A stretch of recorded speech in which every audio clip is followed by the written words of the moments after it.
Hello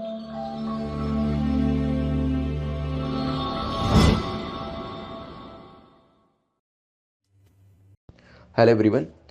आप जानते हैं कि यूपीएससी एग्जाम को क्रैक करने के लिए सबसे इंपॉर्टेंट चीज़ जो होती है वो होती है revision. And that's why these marathon sessions are made. और आप लोगों ने भी काफ़ी डिमांड करी थी कि वीकली और मंथली बेसिस पे मैराथन सेशंस बनने चाहिए, और इसी वजह से ये मैराथन सेशंस हम करने वाले हैं। और मैं आपसे ये रिक्वेस्ट करूंगा कि ये मैराथन सेशंस में क्वेश्चंस आपने किए हैं पहले, लेकिन यहाँ पर क्योंकि आप ये रिवीजन बेसिस पे कर रहे हैं, तो मेरे क्वेश्चन बोलने के बाद आप आंसर को प्रिडिक्ट करने की कोशिश करिएगा, एनालिसिस करने के बाद आंसर को बताने की कोशिश करिएगा। और एक बार जब वो क्वेश्चन हो जाता है उसके बाद एक्सप्लेनेशन को ध्यान से सुनिएगा, ताकि आपकी रिवीजन हो सके। आप खुद भी कोशिश कर सकते हैं कमेंट सेक्शन में जितनी ज़्यादा से ज़्यादा चीज़ें आप रिकॉल करके लिख पाएँ। फॉर एग्जांपल, अगर कोई क्वेश्चन पूछा गया है जो कि एक मान लीजिए सतत स्कीम को लेकर एक क्वेश्चन पूछा गया, तो सतत को लेकर जितनी भी चीज़ें आपके ध्यान में आती हैं उसे आप कमेंट सेक्शन में लिखिएगा, ताकि आपकी तैयारी अच्छे से हो जाए। और ये जो रिवीजन सेशन आप कर रहे हैं, जो टाइम अपना यहाँ पर आप इन्वेस्ट कर रहे हैं, वो पूरे तरीके से आपका यूटिलाइज हो पाए, और एग्जाम के अंदर कोई भी चीज़ इन क्वेश्चंस में से जो पूछी जाएगी वो आपकी बिल्कुल करेक्ट होनी चाहिए। तो ये क्वेश्चंस आपको हेल्प करेंगे प्रीलिम्स के अंदर करंट अफेयर्स के पोर्शन को अच्छे से कम करने के लिए। एट द सेम टाइम, क्योंकि यहाँ पे इकोनॉमिक्स एंड दूसरी चीज़ें भी जो हैं, दूसरे सब्जेक्ट्स भी जो हैं, चाहे वो हिस्ट्री हो, ज्योग्राफी हो, वो भी करंट अफेयर्स में से पूछे जाते हैं, वो क्वेश्चंस भी यहाँ पर कवर किए गए। सो इन क्वेश्चंस को करें, रिवाइज करें इनको, और उसके बाद कमेंट सेक्शन में जितनी ज़्यादा से ज़्यादा चीज़ें रिकॉल करेंगे उतना मैराथन सेशंस आपको हेल्प करने वाले हैं। So all the best. ये आपका जो मैराथन सेशंस है वो शुरू हो रहे हैं, और उसे अच्छे से प्रैक्टिस करिए। Good morning everyone. Current affairs की सीरीज में 10th ऑफ मई पर पहुंच चुके हैं। चलिए, this is brief introduction about me. My name is Prince Luthra, all India rank 577 from UPSC CSC 2014 batch. और आपका कोई भी डाउट होता है आप @prince_लूथरा पे मुझसे पूछ सकते हैं।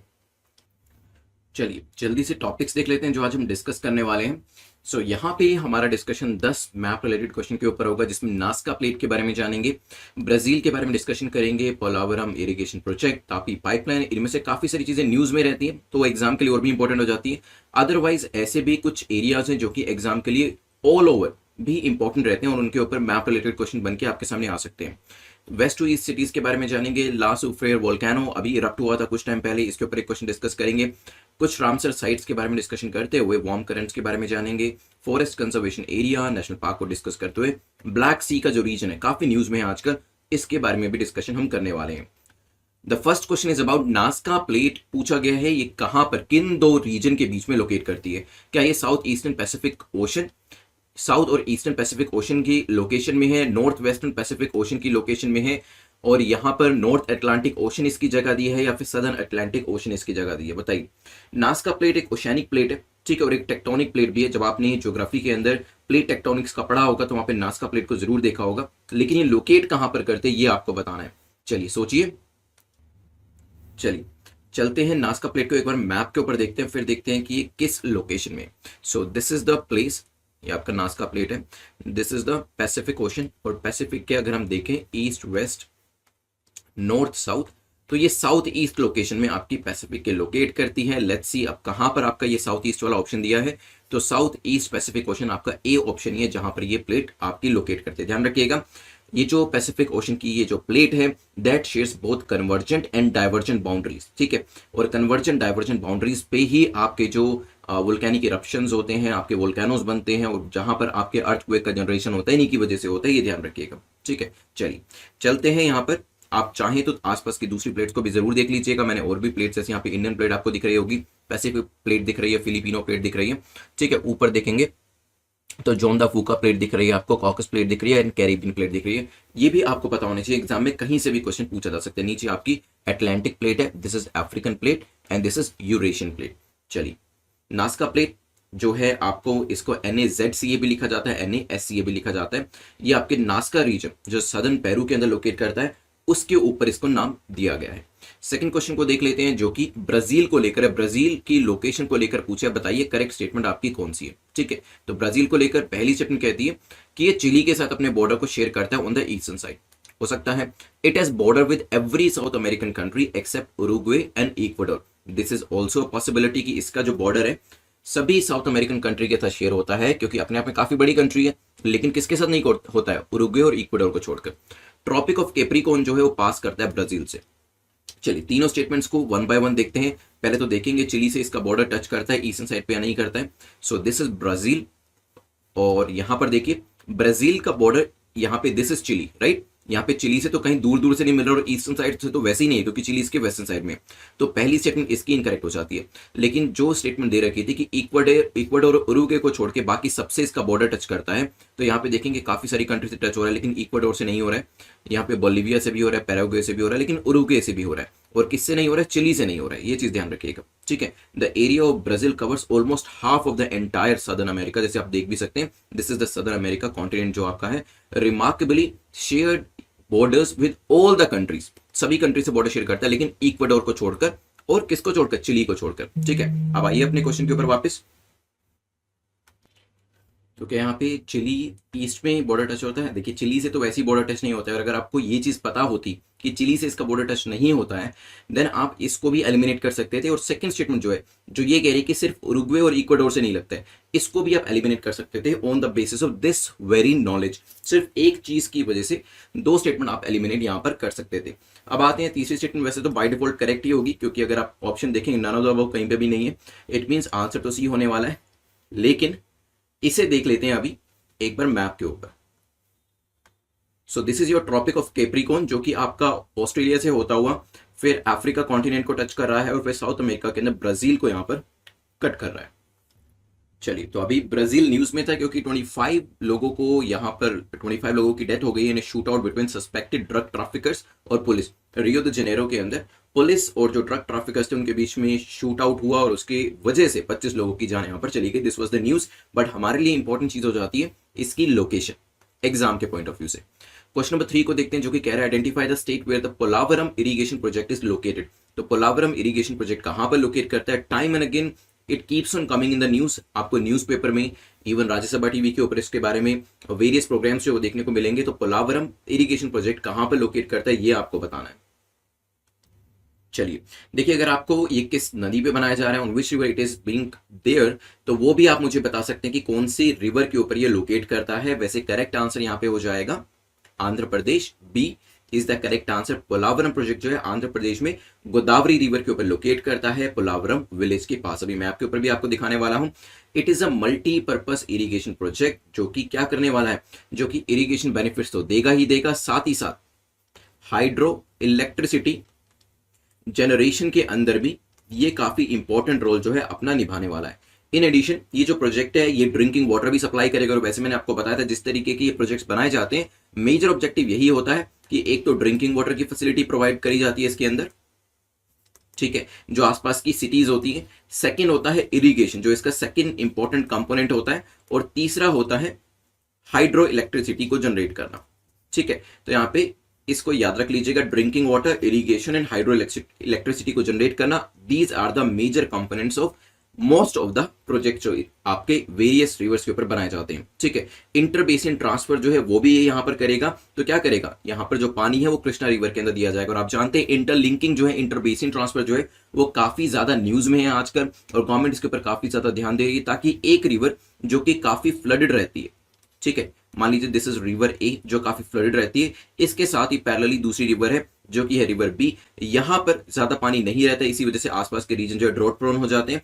तो यहां जो सरप्लस वाटर है वो हम जिसके अंदर डेफिसिट वाटर है उसको प्रोवाइड कर सके। तो सरप्लस वाटर डेफिसिट रिवर के वाटर के अंदर उसकी बेसिन में ट्रांसफर किया जा सके, this is called the inter basin transfer. और यहाँ पे कृष्णा रिवर को जो पानी है इसके थ्रू दिया जाएगा, ठीक है। अब यहां पर ये जो प्रोजेक्ट है काफी पहले से ये न्यूज में चल रहा है। I remember when I was preparing for this examination, UPSC examination, and that was the year जब मैंने अपना प्रीलिम्स एग्जाम दिया था 2014 के अंदर। इस प्रोजेक्ट को नेशनल प्रोजेक्ट का स्टेटस जो था वो यूनियन गवर्नमेंट के द्वारा दिया गया था under section 90 of Andhra Pradesh reorganisation act 2014, ठीक है। तो नेशनल प्रोजेक्ट का जो दर्जा है वो भी इसको मिल चुका है, और जो 2014 के अंदर दिया गया था। सो यहां पर आंसर आपका हो जाएगा बी, आंध्र प्रदेश। लोकेशन एक बार मैप के ऊपर देख लीजिए कुछ इस तरीके से। सो दिस इज उड़ीसा, ऊपर आपको दिखाई दे रहा होगा, नीचे आपका आंध्र प्रदेश है, और देन ये आपके जो मेजर सिटीज यहां पर है वो भी आप देख सकते हैं। चलते हैं नेक्स्ट क्वेश्चन के ऊपर, विच इज क्वेश्चन नंबर 4, जो कि तापी पाइपलाइन को लेकर है। पूछा गया कि तापी पाइपलाइन ओरिजिनेट कहां से करती है।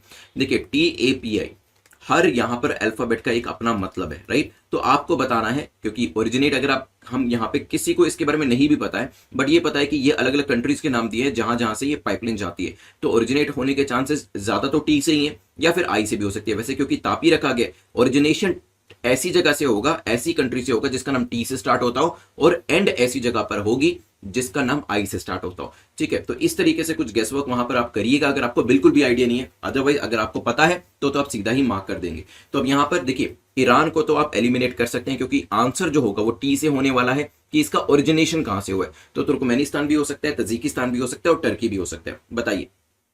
चलिए, so correct answer is Turkmenistan. ए हमारा यहां पर करेक्ट आंसर हो जाता है, राइट। एक बार मैप के ऊपर देख लेते हैं। तो तुर्कमेनिस्तान, अफगानिस्तान, पी से क्या है, Pakistan. Yes, Turkmenistan, Afghanistan, Pakistan and India, Tapi pipeline. ठीक है, ये न्यूज में थी काफी, और काफी टाइम से न्यूज में रहती है। एक पाइपलाइन है जो हम बना रहे हैं, जैसे कि पीस पाइपलाइन का नाम भी दिया गया। 1814 किलोमीटर की ये लंबी नेचुरल गैस पाइपलाइन है जो कि तुर्कमेनिस्तान से निकलती है, अफगानिस्तान और पाकिस्तान से होते हुए इंडिया में पंजाब के फजलीका तक पहुंचती है। ठीक है, और इसे पीस पाइपलाइन कहा जाता है, ये ध्यान रखिएगा।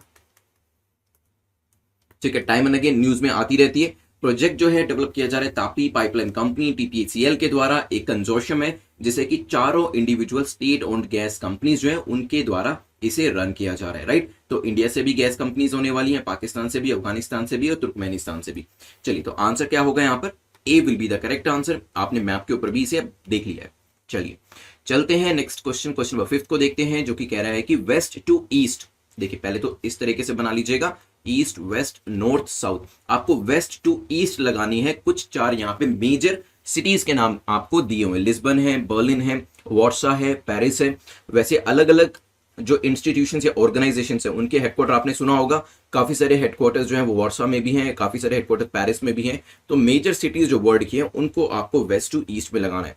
अगर ये किसकी कैपिटल्स हैं वो आपको पता है तो और भी आसान हो जाएगा। तब आप यहाँ पर कंट्री को विजुअलाइज करके वेस्ट टू ईस्ट जा सकते हैं। अदरवाइज सोचिए, लिस्बन, बर्लिन, वार्सा, पेरिस। चलिए एक बार, आई होप आपने इसके बारे में सोच लिया होगा आंसर को। अदरवाइज वीडियो को पॉज कर दीजिएगा, सोचिएगा इसके बारे में अच्छे से, और फिर आइएगा यहाँ पर मैप के ऊपर। तो अगर आप देखेंगे यहाँ पे मैंने राउंड किया हुआ है। सबसे पहले आपको लिस्बन दिखेगा, पोर्चुगल। ठीक है, सेकंड फ्रांस में पेरिस है, this was easy one. Berlin Germany, ये भी आसान था। Warsaw Poland. ठीक है, अगर वर्ल्ड वॉर 1 वर्ल्ड वॉर 2 के बारे में पढ़ा है तो वार्सा के बारे में जरूर सुना होगा। तो यहाँ पे हमारा आंसर कैसे चलेगा, लिस्बन से पेरिस, पेरिस से बर्लिन, बर्लिन से वार्सा। तो LPBW। ठीक है, चलिए LBW होता है, ये LPBW है। इस तरीके से याद करके हम चलते हैं यहाँ पर। तो पहले था आपका लिस्बन, फिर था P पेरिस, फिर था B बर्लिन, फिर था आपका वार्सा। तो आंसर यहाँ पे क्या हो जाएगा, अगर आप देखें तो पहले 1, फिर 4, फिर 2, फिर 3। यहाँ पे पहला ऑप्शन भी नहीं है, तीसरा भी नहीं, चौथा ऑप्शन आपका डी ऑप्शन जो है वो करेक्ट हो जाता है, राइट। चलिए, तो यहाँ पे इस तरीके से कंट्रीज के कैपिटल के जो नाम है, अगर खास तौर पर वो न्यूज में, तो एग्जाम में आपसे यहाँ पर मैप रिलेटेड क्वेश्चन पूछे जा सकते हैं। This is not the unlikely question, इसके बारे में आपको नॉलेज होनी चाहिए, बिकॉज ये बताएगा कि yes, Portugal, France, Germany, Poland की लोकेशन जो आपको पता है, और उसके बेसिस पे आप उनके जो सिटीज है, मेजर सिटीज है, उनके नाम भी यहाँ पर बता सकते हैं। चलिए, क्वेश्चन नंबर 6 पे जाने से पहले जो 100 डेज की सीरीज है इसमें आप सब्सक्राइब कर सकते हैं, एनरोल कर सकते हैं। The same goes for the 200 days series. इसके अंदर आपको डे वाइज प्रिपरेशन करने का मौका मिलता है, और डे वाइज प्रिपरेशन के अंदर डेली असाइनमेंट्स जो होते हैं वो आपको यहाँ पर करने होते हैं। जो वीडियोस होते हैं वो आपको दिए जाते हैं, so that every day you come 1 step closer to your dream. तो जो आपका ड्रीम है उसके एक स्टेप क्लोज आप पहुंच सके और इस एग्जाम को क्रैक कर सके।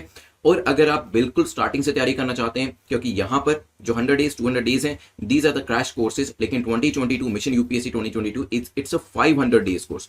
ठीक है, तो डेली बेसिस पे जो है आपको असाइनमेंट्स दिए जाते हैं और 500 कंसेक्यूटिव डेज तक ये दिया जाता है। आप चाहें तो 500 दिन से कम में भी कर सकते हैं। टाइम पीरियड आप डिसाइड करेंगे, शेड्यूल जो है वो यहाँ पर ऑलरेडी बनाया हुआ है। तो डेली बेसिस पे आपको असाइनमेंट्स दिए जाते हैं, right from NCERTs to the जो मेजर आपकी बुक्स है उनको यहाँ पर कवर किया गया है, so that in the upcoming days everyday basis पे जब आप हर दिन को कैपिटलाइज करते हैं, हर दिन को यूज करते हैं, तो डेफिनेटली जब आपका प्रीलिम्स डे आता है, मेंस के दिन आते हैं, इंटरव्यू के दिन आता है, तब आपकी तैयारी काफी अच्छे से हो चुकी होती है और इसी वजह से एग्जाम आपका क्रैक हो जाता है। देयरफॉर ये जो स्ट्रैटेजी है ये यूज करी गई है ताकि कोई भी दिन आपका यहाँ पर मिस ना हो, कोई भी दिन आपका वेस्ट ना हो। चलिए, So you can enroll in 100 days, 200 days crash course or Mission UPSC 2022 500 days course, whatever you like as per your convenience. जिस भी साल आप एग्जाम की तैयारी कर रहे हैं उस हिसाब से। चलिए चलते हैं क्वेश्चन नंबर 6 के ऊपर, जो कि ला सूफ्रेयर के बारे में है। पूछा गया La Soufriere volcano situated at which of the following region, किस रीजन के अंदर लोकेट करता है। अभी कुछ टाइम पहले ये न्यूज में था, तब भी हमने क्वेश्चन डिस्कस किया था, but that was not map related exactly. But यहां पर वियतनाम में है, इंडोनेशिया में है, फिलीपींस में है, या फिर कैरेबियन आइलैंड्स के अंदर है।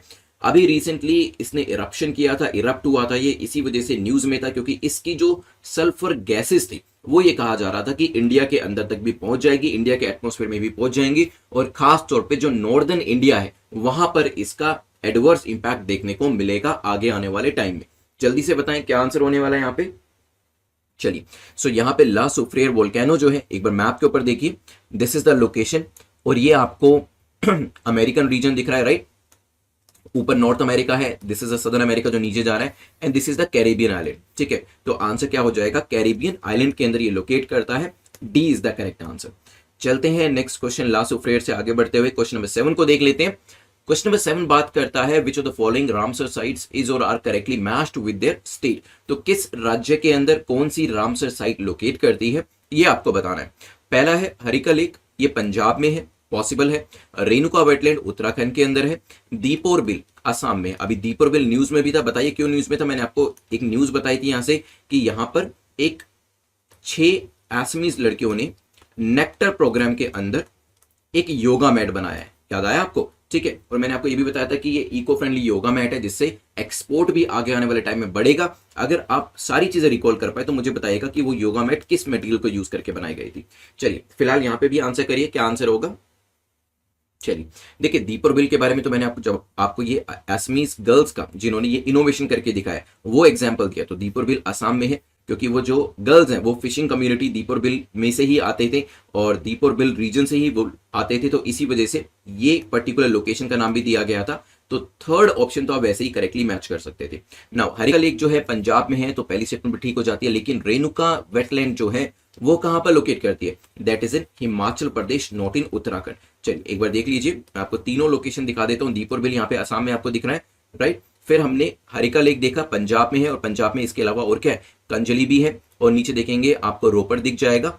और अगर आप यहाँ पर उत्तराखंड ना जाएं और थोड़ा सा ऊपर अगर हिमाचल प्रदेश आ जाएं तो आपको रेणुका वेटलैंड भी दिख जाएगा, आपको चंद्रताल वेटलैंड भी दिख जाएगा, और ऊपर जाएंगे तो यहाँ पे लद्दाख वाले रीजन में सोमरीरी और साथ ही साथ सुरिनसर मानसर भी जो है वो दिख जाएगा। ठीक है, भोज वेटलैंड आपको भोपाल में दिख जाएगी यहाँ पर, और नाल सरोवर बर्ड सेंचुरी आपको गुजरात में, और नीचे Kolleru lake, Point Calimere wildlife and bird sanctuary, ये सारे आपको जो पॉइंट्स हैं दिए हुए हैं वेटलैंड के हिसाब से। चलिए सी यहाँ पर करेक्ट आंसर आपका इस क्वेश्चन का। चलते हैं नेक्स्ट क्वेश्चन, मतलब क्वेश्चन नंबर 8 के ऊपर। क्वेश्चन नंबर 8 में आपको वेरियस करंट्स दिए और आपको बताना है कि बताएं यहाँ पर वार्म करंट कौन कौन से हैं। अगुला करंट क्या एक वार्म करंट है, what about gulf stream current, waste Australian current. सोचिए, फिर मैप के ऊपर देखते हैं क्या आंसर होगा। चलिए आई होप आपने सोच लिया होगा इसके आंसर के बारे में। अब Agulhas, Gulf Stream, West Australia current, इनको देख लेते हैं। और यहाँ पे एक बार मैं इसे मैक्सिमाइज कर देता हूँ, तो सबसे पहले मुझे यहाँ पे गल्फ स्ट्रीम दिख रहा है which is in a different colour than the cold current. अगर यहाँ पे कलर कोडिंग देखेंगे, वार्म करंट की कलर कोडिंग अलग है, कोल्ड करंट की अलग है। तो यहाँ पे ये गल्फ स्ट्रीम करंट जो है ये आपका वार्म करंट है। अगर यहाँ पे आप आएंगे अफ्रीका के ईस्टर्न साइड पे, जहाँ पे आपके वेरियस आइलैंड्स हैं, जिसमें आपको मोजाम्बिक भी दिख रहा होगा, मेडागास्कर यहाँ पर दिख रहा होगा, और अगुलास जो है आपका एक और वार्म करंट है। अगर फिर आप ईस्टर्न डायरेक्शन में चलना शुरू करेंगे और नीचे थोड़ा सा ट्रॉपिक ऑफ कैप्रिकॉर्न की साइड आएंगे और ऑस्ट्रेलिया के वेस्टर्न पोर्शन में देखेंगे, वेस्टर्न कोस्टल रीजन के अंदर वेस्ट ऑस्ट्रेलियन करंट जो है ये आपका कोल्ड करंट है। ईस्ट ऑस्ट्रेलियन होता तो वो वार्म करंट होता, राइट। चलिए अब अपने क्वेश्चन के ऊपर वापस चलते हैं। तो अगर आप देखेंगे अगुलास और गल्फ स्ट्रीम दोनों ही आपके वार्म करंट्स थे, राइट। और यहां पर जो तीसरा करंट आपका आया है, तीसरा करंट आपका वेस्ट ऑस्ट्रेलियन करंट जो है ये आपका कोल्ड करंट है, राइट। तो आंसर क्या हो जाएगा, A will be the correct answer. चलिए चलते हैं नेक्स्ट क्वेश्चन के ऊपर, यहां से आगे बढ़ते हुए क्वेश्चन नंबर 9 को देख लेते हैं। क्वेश्चन नंबर 9 अगेन आपसे पूछ रहा है वेस्ट टू ईस्ट, क्योंकि यूपीएससी इस तरीके से पूछती है कि ईस्ट टू वेस्ट लगाएं, नॉर्थ टू साउथ लगाएं, या साउथ टू नॉर्थ लगाएं, या फिर वेस्ट टू ईस्ट लगाएं। तो इस तरीके के क्वेश्चन आपसे पूछे जाते हैं। यहां पर भी आपसे पूछा गया कि वेस्ट टू ईस्ट आप लगाइए। पराम्बकुलम वाइल्ड लाइफ सेंचुरी जो है, पराम्बकुलम वाइल्ड लाइफ सेंचुरी भी न्यूज में थी, क्या रीजन था, क्योंकि मैंने आपको ये आई थिंक 3 या 4 दिन पहले पिछले वीक ही कराया है। तो यहां पर मुझे बताइएगा रीजन क्या था पराम्बकुलम वाइल्ड लाइफ सेंचुरी के न्यूज में रहने का। देन नेक्स्ट है पम्पदुम शोला नेशनल पार्क, देन है आपका पालानी हिल्स फॉरेस्ट कंजर्वेशन। आपको इनको लगाना है वेस्ट डायरेक्शन से ईस्ट डायरेक्शन के अंदर। सोचिए, थोड़ा सा टिपिकल क्वेश्चन है, अगर अच्छे से मैप कवर किया तो ही पता होगा, नहीं भी किया तो कोई बात नहीं, आज आपको इसके बारे में जानकारी मिल जाएगी, सो दैट अगर एग्जाम में इससे रिलेटेड कोई चीज आती है आप वहां पर आंसर इसको कर पाए। चलिए अब चलते हैं एक बार मैप के ऊपर, और यहां पर अगर आप देखेंगे पराम्बिकुलम वाइल्ड लाइफ सेंचुरी जो है सबसे वेस्ट में, क्योंकि आपको देखिए इसी तरीके से बताना है ना, ये वेस्ट है आपका, ये ईस्ट है, आपको इस डायरेक्शन में जाना है। तो पहले नंबर पे तो पराम्बिकुलम वाइल्ड लाइफ सेंचुरी है, सेकंड पे आपका है Pampadum Shola national park, and then आपका आता है पालानी हिल्स। चलिए अब क्वेश्चन पे देख लेते हैं कि कौन सा यहां पर आपका ऑप्शन करेक्ट बैठ रहा है।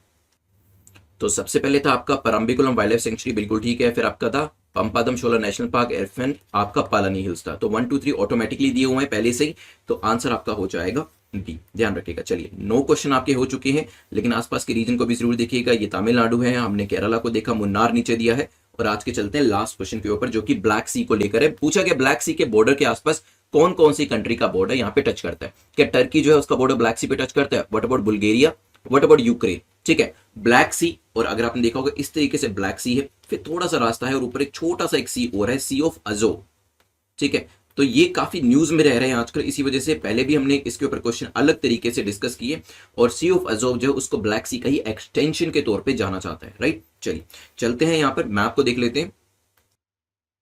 तो यहाँ पर एक बार मैं इसको थोड़ा सा मैग्नीफाई करके दिखाता हूँ। This is the Black Sea, right. और ब्लैक सी में अगर आप देखेंगे नीचे आपको टर्की दिख रहा होगा, इसका बॉर्डर टच कर रहा है। यहाँ पे ईस्टर्न साइड में आपको जॉर्जिया भी दिख रहा होगा, राइट। और अगर यहाँ पे देखेंगे आपको यूक्रेन दिख रहा है, और फिर यहाँ पर आपको बुल्गारिया भी दिख रहा है, राइट। तो देखेंगे तो यूक्रेन, बुल्गारिया और टर्की, जॉर्जिया का भी बॉर्डर टच हो रहा है। तो ये सभी जो है बॉर्डर टच करते हैं किसके साथ? ब्लैक सी के साथ। ये ध्यान रखिएगा, आंसर हमारा हो जाएगा डी। ठीक है, so D will be the correct answer है, क्योंकि यहां पर तीनों कंट्रीज ऐसे हैं जो कि अपनी कोस्ट को शेयर कर रहे हैं किसके साथ? ब्लैक सी के साथ। करंट अफेयर्स की सीरीज में हम लोग 11 मई पर पहुंच चुके हैं। Then these are the topics जो आज हम डिस्कशन में लाने वाले हैं। एफसीआरए के बारे में डिस्कशन होगा, एक क्वेश्चन यूनिसेफ को लेकर बनाया गया है। 2DG जो आपकी ड्रग है, इसको लेकर एक क्वेश्चन रहने वाला है। पर्सनैलिटी रिलेटेड क्वेश्चन होगा। देन यहाँ पर थर्ड आर्कटिक साइंस मिनिस्ट्रियल के बारे में क्वेश्चन डिस्कस करेंगे। CBIC के बारे में जानेंगे। देन नेक्स्ट टॉपिक पे बढ़ते हुए WHO का बेंचमार्क सोडियम इनटेक क्या है उसके बारे में जानेंगे। ई संजीवनी को डिस्कस करते हुए यहाँ पे एक स्पीसीज रिलेटेड IUCN स्टेटस का क्वेश्चन है। एंड फाइनली एक मैप रिलेटेड क्वेश्चन जो कि डेली बेसिस पे आपको दिया जाता है, वो यहाँ पे हम डिस्कस करने वाले हैं। The first question is about FCRA, foreign contribution regulation act. आप जानते हैं FCRA को लेकर टाइम टू टाइम चेंजेस होते रहते हैं, और अभी कुछ टाइम पहले भी, अराउंड 2 महीने पहले, हमने FCRA के ऊपर न्यूज जो थी MCQ डिस्कस किया था, और वहां पर भी देखा था कुछ बदलाव इसके अंदर करे गए थे। FCRA के अंतर्गत जो भी फॉरेन फंडिंग मिल रही है उसमें सिर्फ 50% तक ही एडमिनिस्ट्रेटिव पर्पस के लिए यूज करी जा सकती है। This is the first statement. Second statement कहती है political parties are debarred from receiving foreign contribution. Political parties इसको रिसीव नहीं कर सकती। This is also possible. This violation, या जो वायलेशन FCRA के करता है उसको 5 साल तक की जेल भी हो सकती है। जल्दी से बताएं, FCRA अभी न्यूज में थे, दोबारा से ये जो रूल्स हैं इसके बारे में डिस्कशन करेंगे। But first answer the question, यहां पर क्या आंसर हो सकता है। चलिए, अभी FCRA रूल्स जो है इसकी वजह से जो ओवरसीज मदद हमें कोविड के लिए मिल सकती थी, कोविड हॉस्पिटल्स के लिए मिल सकती थी NGOs के थ्रू, वो मिलनी थोड़ी सी मुश्किल हो रही है। और यहां पर FCRA के जो रूल है वो थोड़े से आड़े आ रहे हैं। देख लेते हैं एक बार FCRA रूल्स को लेकर। FCRA 2020 में यहां पर गवर्नमेंट ने एक बहुत अच्छी चीज लेकर आए थे, और उसके अंदर 20% ऑफ फॉरेन फंड्स जो थे उसको एडमिनिस्ट्रेटिव पर्पस के लिए लेकर आया गया था।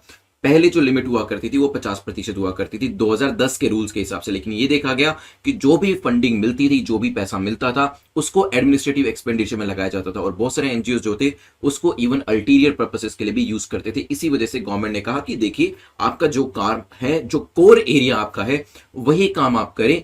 और अगर आप कहीं से फंडिंग ले रहे हैं, मान लीजिए आप विमेन एम्पावरमेंट के लिए फंडिंग ले रहे हैं, चाइल्ड एजुकेशन के लिए ले रहे हैं, या किसी भी पॉवर्टी से लोगों को निकालने के लिए ले रहे हैं, तो मेजर पैसा आप जब उन एक्टिविटीज के लिए ले रहे हैं तो वहां पे लगाए ना। आप एडमिनिस्ट्रेटिव पर्पसेस में इतना ज्यादा पैसा क्यों खर्च कर रहे हैं? तो काफी एक रैशनल और लॉजिक पॉइंट के तौर पे इसे इंट्रोड्यूस किया गया था। तो इसमें पहली स्टेटमेंट आपकी इनकरेक्ट हो जाती है, क्योंकि 20% खर्चा ही आप एडमिनिस्ट्रेटिव पर्पस के लिए यूज कर सकते हैं। बाकी आप अपनी कोर एरिया के अंदर जो है वो पैसा डालें, मतलब जो भी फॉरेन फंडिंग आपको मिल रही है उसका इस्तेमाल अपनी कोर एक्टिविटी के लिए करें, मतलब गरीबों को हेल्प करने में, बच्चों को हेल्प करने में, महिलाओं को हेल्प करने के लिए आप पैसे का इस्तेमाल करें। अपने ऊपर, अपने एडमिनिस्ट्रेटिव एक्सपेंडिचर को अंदर या उस हेड के अंदर ज्यादा से ज्यादा खर्चा ना दिखाए। यहां पर पहली स्टेटमेंट इनकरेक्ट होने की वजह से अगर आप यही चीज पकड़ लेते तो सीधा एलिमिनेशन मेथड को यूज करते हुए आपका जो आंसर है वो क्या हो जाता है। देखिए, अगर आपने फर्स्ट स्टेटमेंट को एलिमिनेट कर दिया, ए, बी और डी तीनों ही एलिमिनेट हो जाते और सीधा ही आपका जो आंसर है वो क्या हो जाता, वो सी हो जाता। मतलब सेकंड थर्ड स्टेटमेंट जो है वो आपकी करेक्ट है बाय डिफॉल्ट। कैसे? क्योंकि पॉलिटिकल पार्टीज को फंडिंग लेना अलाउड है। देखिए, कुछ दिन पहले जब हमने इसके बारे में डिस्कशन किया था, जो रूल्स के अंदर बदलाव हुआ था, तो वहां पर कुछ चीजें इंट्रोड्यूस करी गई थी जिसमें सिविल सर्वेंट्स का नाम भी दिया गया था कि वो भी यहां पर फंडिंग को एक्सेप्ट नहीं कर सकते। ठीक है, तो यहाँ पे कौन कौन डी बार किया गया? देखिए, अ कैंडिडेट जो कि इलेक्शन लड़ रहा है उसको यहाँ पे मना किया गया। कार्टूनिस्ट जो होते हैं, एडिटर जो होते हैं, पब्लिशर, क्यों? क्योंकि अगर वो फॉरेन फंडिंग लेते हैं, कहीं ना कहीं पता चलता है कि उनके कार्टून्स जो आगे आने वाले टाइम में होंगे, जो न्यूज़पेपर के पब्लिशर हैं, जो एडिटर हैं, उनकी जो न्यूज होगी न्यूज़पेपर के अंदर, वो कहीं ना कहीं उस फंडिंग से गाइड करती होगी। अगर फंडिंग जो है पार्टी एक्स को बदनाम करने के लिए दी है या फिर हमारे देश को बदनाम करने के लिए दी गई है, हमारे देश को काउंटर क्रिटिसाइज करने के लिए दी गई है, तो उस तरीके के आर्टिकल्स आपको न्यूज़पेपर में देखने को मिल सकते हैं। जज को भी मना किया गया है कि आप भी यहां पे फॉरेन फंडिंग को नहीं ले सकते, फॉरेन कंट्रीब्यूशन को डी बार किया गया है। मेंबर ऑफ एनी लेजिस्लेचर, उनको भी मना किया है। पॉलिटिकल पार्टीज को भी मना किया है। गवर्नमेंट सर्वेंट्स और एम्प्लॉइज ऑफ द कॉर्पोरेशन को भी मना किया है। ठीक है, तो यहां पर सेकंड स्टेटमेंट आपके ठीक है और यहां पे अगर वायलेशन किया जाता है तो 5 साल की जेल जो है इसके अंदर उसका प्रावधान भी रखा गया है। तो C will be the correct answer. News में था, हमने डिस्कशन किया। चलते हैं नेक्स्ट क्वेश्चन के ऊपर।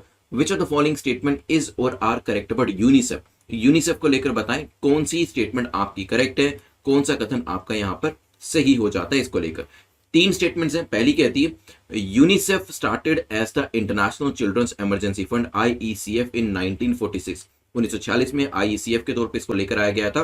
हेडक्वार्टर इसका लंदन यूके के अंदर है और इंडिया भी इसका एक मेंबर है। सोचिए, द हिंदू के अंदर न्यूज थी। देखिए क्या आंसर हो सकता है, फिर डिस्कशन करते हैं।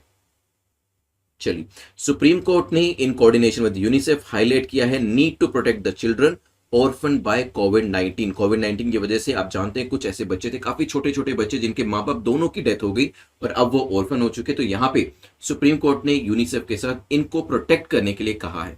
क्या इंडिया यूनिसेफ का मेंबर है? Yes, India is a member of UNICEF, ये चीज ध्यान रखिएगा। लेकिन इसका मुख्यालय जो हेडक्वार्टर है that is not located in London UK, it is in New York USA, United states के अंदर है। तो सेकंड स्टेटमेंट आपकी इनकरेक्ट हो जाती है।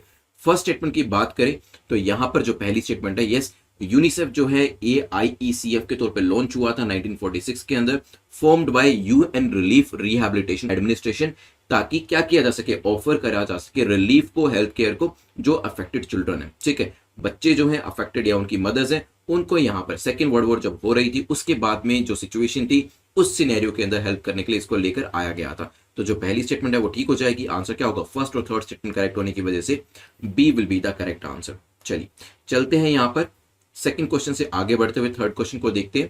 थर्ड क्वेश्चन आपका है 2DG 2-डिऑक्सी डी ग्लूकोज ड्रग जो है ये किसके द्वारा डेवलप करी गई है, पूछा गया। क्या सिप्ला के द्वारा, Bharat Biotech, Serum Institute of India या फिर DRDO? सोचिए, द हिंदू के अंदर once again this news was mention. जल्दी से बताएं क्या आंसर होगा 2DG को लेकर। जो अप्रूवल है वो अभी दिया गया, तो आपका DCGI, drug controller general of India जो है, उन्होंने एंटी कोविड ड्रग जो कि डेवलप करी गई है उसको इमरजेंसी पर्पस के लिए अप्रूवल अभी दे दिया गया है। तो आप जान रहे हैं कि वैक्सीन के अंदर भी इमरजेंसी अप्रूवल यहां पर दिया जा रहा है और इस ड्रग को भी, जो 2DG ड्रग है, इसको भी इमरजेंसी अप्रूवल दिया गया है एंटी कोविड ड्रग के तौर पे। लेकिन बनाया किसके द्वारा गया? आई होप अब तक आपने सोच लिया होगा। सो DRDO के द्वारा इसे बनाया गया था। D will be the correct answer. The drug controller general of India ने अभी परमिशन दी है कि इस कोविड-19 थेरेपेटिक एप्लीकेशन को, जिसका नाम है 2-डिऑक्सी डी ग्लूकोज 2DG, जिसे कि डेवलप किया गया है किसके द्वारा? INMAS, INMAS, that is institute of nuclear medicine and allied science, a lab of DRDO। ये एक DRDO की लैब है, इसके द्वारा in collaboration with doctor Reddy's lab Hyderabad में जो लोकेट करती है उसके द्वारा। तो DRDO की लैब इनमास और साथ ही साथ डॉक्टर रेड्डीज की जो लैब है उन्होंने कोलैबोरेट करके इसको बनाया है। सो यहां पर हमारा बेस्ट आंसर कौन सा था? DRDO, ध्यान रखिएगा। चलिए चलते हैं DRDO से आगे बढ़ते हुए एक पर्सनैलिटी रिलेटेड क्वेश्चन को देख लेते हैं। Identify the personality after reading the statement. यहाँ पे 3 स्टेटमेंट आपको दिए और आपसे पूछा है कि आप जो पर्सनैलिटी दी है इनको रिकॉग्नाइज करें। He was a senior leader of the Indian national Congress and the founder of servants of Indian society. तो एक काफी सीनियर लीडर थे आईएनसी के अंदर और सर्वेंट ऑफ इंडियन सोसाइटी को भी फाउंड किया था। उन्होंने सेल्फ रूल के लिए भी काफी सारे कैंपेन करे, सोशल रिफॉर्म्स जो थे उसमें भी उनका कंट्रीब्यूशन था। He was the leader of moderate faction को बिलोंग किया करते थे, जो कि कांग्रेस पार्टी में आप जानते थे मॉडरेट्स थे और एक्सट्रीमिस्ट थे, तो यहाँ पे मॉडरेट को बिलोंग किया करते थे। और जो various government institution, existing government institution थे, अंग्रेजों के साथ मिलकर काम किया करते थे। हम किसकी बात करें? बिपिन चंद्रपाल की, बाल गंगाधर तिलक की, लाला लाजपत राय या फिर गोपाल कृष्ण गोखले। सोचिए, अभी recently prime minister Narendra Modi जो है उन्होंने ये जो हमारे फ्रीडम फाइटर हैं, जो पर्सनैलिटी की हम बात कर रहे हैं, इनको अपने ट्रिब्यूट्स जो है वो पे करें इनकी जयंती के ऊपर। देखिए, जब भी हम बात करते हैं तो हमने एनसीईआरटी जब स्कूल में हुआ करते थे तभी पढ़ लिया था, लाल बाल पाल। ठीक है, ये जो ट्रायोलॉजी थी, और लाला लाजपत राय, बाल गंगाधर तिलक, बिपिन चंद्रपाल, ये तो एक्सट्रीमिस्ट फैक्शन से आया करते थे, फेमस है ये तो एक्सट्रीमिस्ट फैक्शन के लिए। तो ये तीनों आप एलिमिनेट कर सकते थे, तो बाकी बचे हुए गोपाल कृष्ण गोखले जो हैं वो मॉडरेट फैक्शन से आते हैं, सेल्फ रूल में विश्वास रखते थे, एग्जिस्टिंग इंस्टीट्यूशन के साथ काम करते थे, सर्वेंट ऑफ इंडियन सोसाइटी भी उनके द्वारा बनाई गई थी। ठीक है, काफी सारे सोशल रिफॉर्म्स भी उनके द्वारा किए गए थे। तो आंसर क्या हो जाएगा यहाँ पर? D will be the correct answer. Gopal Krishna Gokhale, यहाँ पर जो इनका जन्म हुआ था 9 मई 1866 को हुआ था, और यहाँ पे इंडियन लिबरल पॉलिटिकल लीडर इनको माना जाता था, सोशल रिफॉर्मर के तौर पे भी इनको जाना जाता था, और सर्वेंट ऑफ इंडियन सोसाइटी को आप अच्छे से याद रखिएगा, क्वेश्चन पूछा जा सकता है। चलते हैं क्वेश्चन नंबर 5 को देख लेते हैं, जो कि ASM3 को लेकर पूछा गया है।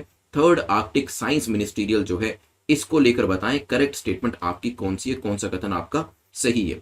ASM3 is being organised by India, India के द्वारा इसे ऑर्गेनाइज किया जा रहा है। It is the first ministerial meeting being held in Asia, तो पहली बार एशिया के अंदर इसको कंडक्ट किया जा रहा है।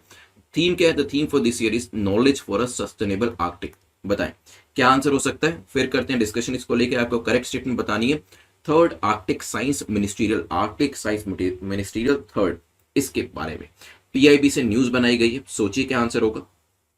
चलिए, तो ये जो थर्ड आर्कटिक साइंस मिनिस्ट्रियल हो रही है इसमें इंडिया भी पार्टिसिपेट कर रहा है, और हम लोग जो है इसके अंदर क्या करने वाले हैं, प्लान्स जो है उसको शेयर करने वाले हैं, ताकि लॉन्ग टर्म कोऑपरेशन आर्कटिक के ऊपर हो सके, कैसे रिसर्च को बढ़ावा दिया जा सकता है आर्कटिक को बिना इसे नुकसान पहुंचाए, उसको लेकर बात होगी। ठीक है, ASM3 जो है सबसे पहले तो क्या ये इंडिया के द्वारा ऑर्गेनाइज करी जा रही है? तो आंसर इज नो। आइसलैंड और जापान दोनों मिलके इसे ऑर्गेनाइज कर रहे हैं, और अगर आप पहली स्टेटमेंट को एलिमिनेट करते हैं तो दो ऑप्शन को एलिमिनेट कर पाएंगे, तो आंसर अब बचा हुआ क्या होगा? या तो बी होगा या सी होगा। लेकिन इससे ये भी पता चल गया थर्ड स्टेटमेंट क्योंकि दोनों में है, बाय डिफॉल्ट वो करेक्ट हो जाती है। मतलब थीम क्या है? थीम के बारे में सोचने की जरूरत नहीं है आपको, knowledge for a sustainable Arctic ही होना चाहिए। It is the first ministerial meeting जो कि एशिया के अंदर कराई जा रही है, तो yes, it is the first ministerial meeting जो कि एशिया में कंडक्ट कराई जा रही है, इसी वजह से आंसर क्या हो जाएगा? B will be the correct answer. ठीक है, चलिए ध्यान रखिएगा इसके बारे में। चलते हैं क्वेश्चन नंबर 6 के ऊपर, और क्वेश्चन नंबर 6 से पहले crack UPSC exam in 200 days की जो सीरीज है, जिसमें आपको डे वाइज प्रिपरेशन करने के लिए क्रैश कोर्स जो प्रोवाइड किया गया ताकि आप अपने यूपीएससी ड्रीम को अचीव कर पाए। You can enrol in this course, और यहाँ पे डेली आप तैयारी जो है वो अपनी कर सकते हैं, और एक सर्टेन वे में आप अपने प्रिपरेशन जो है वो यहाँ पर करके यूपीएससी एग्जाम के अंदर जो सक्सेस है उसको अचीव कर सकते हैं। चलते हैं क्वेश्चन नंबर 6 के ऊपर, जो कि बात कर रहे हैं सीबीआईसी को लेकर। सीबीआईसी को लेकर पूछा है कि बताएं करेक्ट स्टेटमेंट कौन सी है, कौन सा कथन यहां पर सही है। It is the nodal national agency responsible for administering custom, GST, central excise, income tax, service tax and narcotics in India. हो सकता है it comes under ministry of finance, finance ministry के अंतर्गत आती है। द हिंदू की न्यूज थी, इसमें सीबीआईसी के बारे में मेंशन किया गया था, और यहां पर कुछ इंपोर्ट एक्सपोर्ट को लेकर न्यूज थी। लेकिन पहले आप सोचिए इसके आंसर के बारे में, फिर देखते हैं यहां पर डिस्कशन। चलिए, तो कोविड-19 के टाइम पे आप जानते हैं इंपोर्ट ड्यूटी हो, इंपोर्ट एक्सपोर्ट हो, और यहां पर इन चीजों में काफी सारा एग्जम्पशन जो है वो लेकर आया गया है। अभी रिसेंटली एक बॉन्ड को फर्निश करना पड़ता था जब हम इंपोर्ट एक्सपोर्ट गुड्स का करा करते थे, उसके अंदर भी कस्टम अथॉरिटीज जो है वो ये कह रही है कि जून एंड तक हम थोड़ा सा एग्जम्पशन जो है वो यहां पर देंगे, ताकि कोविड रिलेटेड सामान जो है वो इंपोर्ट करने में दिक्कत ना हो। ठीक है, जब हम सीबीआईसी की बात करते हैं तो डेफिनेटली मिनिस्ट्री ऑफ फाइनेंस में आते हैं। आप में से जो लोग आईआरएस बनेंगे तो वहां पर आपको मिनिस्ट्री ऑफ फाइनेंस के अंडर में सीबीआईसी या सीबीडीटी के अंदर जो है वहां पर काम करना पड़ेगा, depending upon the services you choose. Then first statement को देखिए तो यहाँ पे वर्ड बाय वर्ड आपको पढ़ना था, ताकि यहाँ पे आप गलती पकड़ सकते हैं। Is it the nodal national agency? बिल्कुल ठीक है, नोडल नेशनल एजेंसी तो है, जो कि किस किस चीज के लिए रिस्पॉन्सिबल है? कस्टम के लिए बिल्कुल ठीक है, जीएसटी के लिए बिल्कुल ठीक है, सेंट्रल एक्साइज के लिए बिल्कुल ठीक है, लेकिन इनकम टैक्स के लिए नहीं। क्यों? इनकम टैक्स कहां पर आता है बताइए मुझे, इनकम टैक्स कहां पर आता है? इनकम टैक्स जो है वो एक डायरेक्ट टैक्स है और ये सीबीडीटी के दायरे में आता है। यहाँ पे आपका जो सर्विस टैक्स है, नारकोटिक्स है, वो यहां पर आपका एज इट इज आ जाएगा, वो सीबीआईसी के अंदर ही आएगा। लेकिन एक ये जो पर्टिकुलर टर्म थी, इसकी वजह से क्वेश्चन में जो स्टेटमेंट है वो गलत हो जाती है और आंसर आपका बी हो जाता है। लेकिन मैं वही कह रहा हूं कि जब आप एग्जाम करेंगे वहां पे बिल्कुल ध्यान से पढ़िएगा, काफी सारे कोमा कोमा करके नाम दिए होंगे, उसमें से हो सकता है एक ही गलत क्यों ना दिया हो, लेकिन जब हम फ्लो में होते हैं, पढ़ते जाते हैं, GST, central excise, custom, income tax, service tax, narcotics, और वहां पे हमें लगता है सभी ठीक होंगे, ठीक है। लेकिन यहां पर ध्यान रखिएगा, income tax is your direct tax, ठीक है। और जब डायरेक्ट टैक्स की बात करते हैं वो किसके अंदर आता है? सीबीडीटी के अंदर, ठीक है। सीबीडीटी के आपकी central board of direct tax है, सीबीआईसी के central board of indirect custom. So that is the major difference between the two. इसी वजह से इनकम टैक्स इसके अंदर नहीं आता और इसी वजह से जो आंसर है वो भी आपका बी हो जाता है। चलिए चलते हैं यहां से आगे बढ़ते हुए क्वेश्चन नंबर 7 को देखते हैं, जहां पर पूछा गया है which of the following statement is or are not correct about WHO benchmark for sodium intake. यहाँ पे 3 स्टेटमेंट जो है वो डब्ल्यूएचओ के बेंचमार्क को लेकर दे रखी है, वन बाय वन देखेंगे। आपका जो न्यूज है वो पर्टिकुलर न्यूज़पेपर में से ली गई है। The recommendation of daily intake of salt और सोडियम बाय डब्ल्यूएचओ इज 5 ग्राम। तो 5 ग्राम का यहाँ पे रिकमेंडेशन जो डब्ल्यूएचओ के द्वारा दिया गया है। सेकेंड स्टेटमेंट कहती है WHO set a goal of 30% reduction by 2030। तो 30% रिडक्शन जो है वो ग्लोबल सोल्ट इनटेक के अंदर हमें करनी है, कब तक? बाय 2030 तक। Sodium naturally exist in food items like milk, meat and shellfish. तो ये नेचुरली अकरिंग सब्सटेंस है, सोचिए इसके बारे में, फिर करते हैं डिस्कशन। चलिए, तो यूनाइटेड नेशन बॉडी ने रेकमेंड किया है कि हमें डेली इनटेक जो है, जो अभी 9 से 12 ग्राम है ऑन एन एवरेज, उसे कम करके 5 ग्राम तक करना है। तो ऑलमोस्ट 50% कट जो है वो यहां पर बताया गया, ठीक है। तो यहां पे डब्ल्यूएचओ ने 5 ग्राम पर डे के बारे में बताया, तो बिल्कुल ठीक हो जाता है। यहां पर सोडियम जो है नेचुरली एग्जिस्ट करता है, तो यस, मिल्क, मीट, शेलफिश के अंदर ऑलरेडी एग्जिस्ट करता है, तो इसको अलग से लेने की या फिर अलग से बहुत ज्यादा लेने की जरूरत नहीं पड़ती है। इसी वजह से तीसरी स्टेटमेंट भी आपकी ठीक हो जाती है। और यहां पर डब्ल्यूएचओ ने टारगेट रखा है कि हमें 2025 तक, तो अगले आने वाले 4 सालों के अंदर हमें यहां पर रिडक्शन करना है 30% का, ठीक है। तो ध्यान रखिएगा 2025 का टारगेट है, 2030 का नहीं है। इसी वजह से आंसर क्या होगा? 1 and 3 नहीं, आंसर आपका होगा ओनली 2, क्योंकि यहां पे आपको इनकरेक्ट बताना था कि कौन सी स्टेटमेंट जो है वो सही नहीं है, ठीक है। चलिए, तो 7th क्वेश्चन से आगे बढ़ते हुए चलते हैं क्वेश्चन नंबर 8 को देखते हैं, जो कि ई संजीवनी ओपीडी को लेकर है। ई संजीवनी ओपीडी को लेकर आपको बताना है कौन सी स्टेटमेंट आपकी ठीक हो जाती है। It was rolled out on 13 April 2020 during the first lockdown in the country. तो पिछले साल इसे 13 अप्रैल 2020 को लॉन्च किया गया था। E Sanjeevani OPD that is out patient department is a telemedicine variant for public to seek health service remotely. तो इस पोर्टल के थ्रू ऑनलाइन आप क्या है, हेल्थ सर्विसेज को ले सकते हैं, टेलीमेडिसिन या टेली कंसल्टेशन कर सकते हैं। It enables virtual meeting between the patients and the doctors and specialists from geographically dispersed location। तो यहाँ पे जो डॉक्टर हैं वो बैठे हैं बेंगलुरु के अंदर, आप बैठे हैं दिल्ली के अंदर, तो यहाँ पे जो कंसल्टेशन है इस तरीके से करी जा सकती है, दोनों के बीच में वर्चुअल मीटिंग जो है इसके थ्रू कराई जा सकती है, पॉसिबल है। पीआईबी के अंदर न्यूज थी, जल्दी से बताएं क्या आंसर होगा, फिर डिस्कस करेंगे। चलिए, देखिए, ई संजीवनी ओपीडी काफी अच्छा इनिशिएटिव गवर्नमेंट ऑफ इंडिया के द्वारा लिया गया था और लास्ट ईयर इसको लेकर आया गया था ताकि यहां पर लोगों को ऑनलाइन कंसल्टेशन दी जा सके, ऑनलाइन उनको देखा जा सके, डायग्नोस किया जा सके, उनकी हेल्प करी जा सके। अभी क्या हुआ है, एक्स डिफेंस डॉक्टर्स जो है उनको अवेलेबल कराया जा रहा है ऑनलाइन कंसल्टेशन सर्विस के लिए। मतलब ई संजीवनी ओपीडी के ऊपर एक्स डिफेंस डॉक्टर्स जो हैं वो भी अपनी सर्विसेज सभी सिटीजन्स को यहां पर प्रोवाइड करने वाले। तो जो नंबर ऑफ डॉक्टर्स पहले कम हुआ करते थे वो अब काफी ज्यादा हो जाएंगे और एक्स डिफेंस डॉक्टर्स जो वो अपनी सर्विसेज यहां पर प्रोवाइड करके देश की सेवा करने के लिए सामने आए हैं। It was rolled out on 13 April 2020 last year. तो यस, लॉकडाउन के पीरियड में इसको लेकर आया गया था और यहाँ पे at the end of these remote consultation e Sanjeevani generate electronic prescription जो है वो भी इसके अंदर निकाली जाती है और वो यहां पर जो पेशेंट है उसको दी जाती है। इसके अंदर टेलीमेडिसिन का जो काम है वो किया जाता है। तो टेली कंसल्टेशन से लेकर टेलीमेडिसिन वेरिएंट जो है वो यहाँ पर प्रोवाइड किए जाते हैं। जैसे कि मैंने अभी आपको बताया कि इसके अंदर प्रिस्क्रिप्शन जो है वो भी जनरेट करी जाती है। यहाँ पे वर्चुअल मीटिंग करी जाती है डॉक्टर्स के बीच में और स्पेशलिस्ट के बीच में और साथ ही साथ पेशेंट के बीच में। तो यस, इसी चीज के लिए तो इसको बनाया गया था क्योंकि लॉकडाउन के टाइम पे लोग बाहर नहीं जा पा रहे थे। आंसर क्या हो जाएगा? D will be the correct answer, क्योंकि तीनों स्टेटमेंट्स यहां पर ठीक हो जाती है। चलिए, ध्यान रखिएगा ई संजीवनी कैसे टेलीमेडिसिन काम करते हैं। आई एम प्रीटी श्योर आप में से काफी सारे लोगों ने अभी, क्योंकि कोरोना के टाइम में बहुत सारे लोगों ने इसको एक्सपीरियंस किया है और जो टेली कंसल्टेशन जो आज तक शायद हमने कभी करी ही नहीं थी या ली ही नहीं थी वो भी यहाँ पर हमें लेनी पड़ी है, ठीक है। Ministry of health and family welfare ने लॉन्च किए थे 2 वेरिएंट्स। एक था e Sanjeevani doctor to doctor ई संजीवनी को लेकर आया गया था, और एक था आपका ई संजीवनी ओपीडी जिसमें डॉक्टर टू पेशेंट के लिए लेकर आया गया था। अब आप कहेंगे ई संजीवनी डॉक्टर टू डॉक्टर के लिए क्यों? क्योंकि डॉक्टर टू डॉक्टर जो थे वो भी इंफॉर्मेशन को एक्सचेंज कर रहे थे, क्योंकि पिछले साल तक कोरोना के बारे में ज्यादा जानकारी नहीं थी, इस वजह से वो अपना एक्सपर्ट जो एक्सपीरियंस शेयरिंग होता है और अपनी एक्सपर्टीज शेयरिंग होता है वो यहाँ पर करा जा रहा था ई संजीवनी के थ्रू, और ई संजीवनी ओपीडी के थ्रू पेशेंट्स को हेल्प करी जा रही थी। चलिए क्वेश्चन नंबर 9 को देखते हैं, जो कि आईयूसीएन स्टेटस के बारे में है। पूछा जा रहा है पेंगोलिन का आईयूसीएन स्टेटस क्या है? Endangered, near threaten, critically endangered, vulnerable. बताए थे हिंदू के अंदर न्यूज थी, देयर इज एन आर्टिकल जो कि पब्लिश किया गया था। पेंगोलिन की ट्रैफिकिंग जो है वो काफी ज्यादा हो रही है, इसको लेकर आईयूसीएन स्टेटस जो है पेंगोलिन का बताना है। वैसे इसको रिस्पॉन्सिबल भी कुछ जगह पर बताया जाता है कोरोना के लिए। जल्दी से बताएं क्या आंसर होगा, फिर करते हैं डिस्कशन।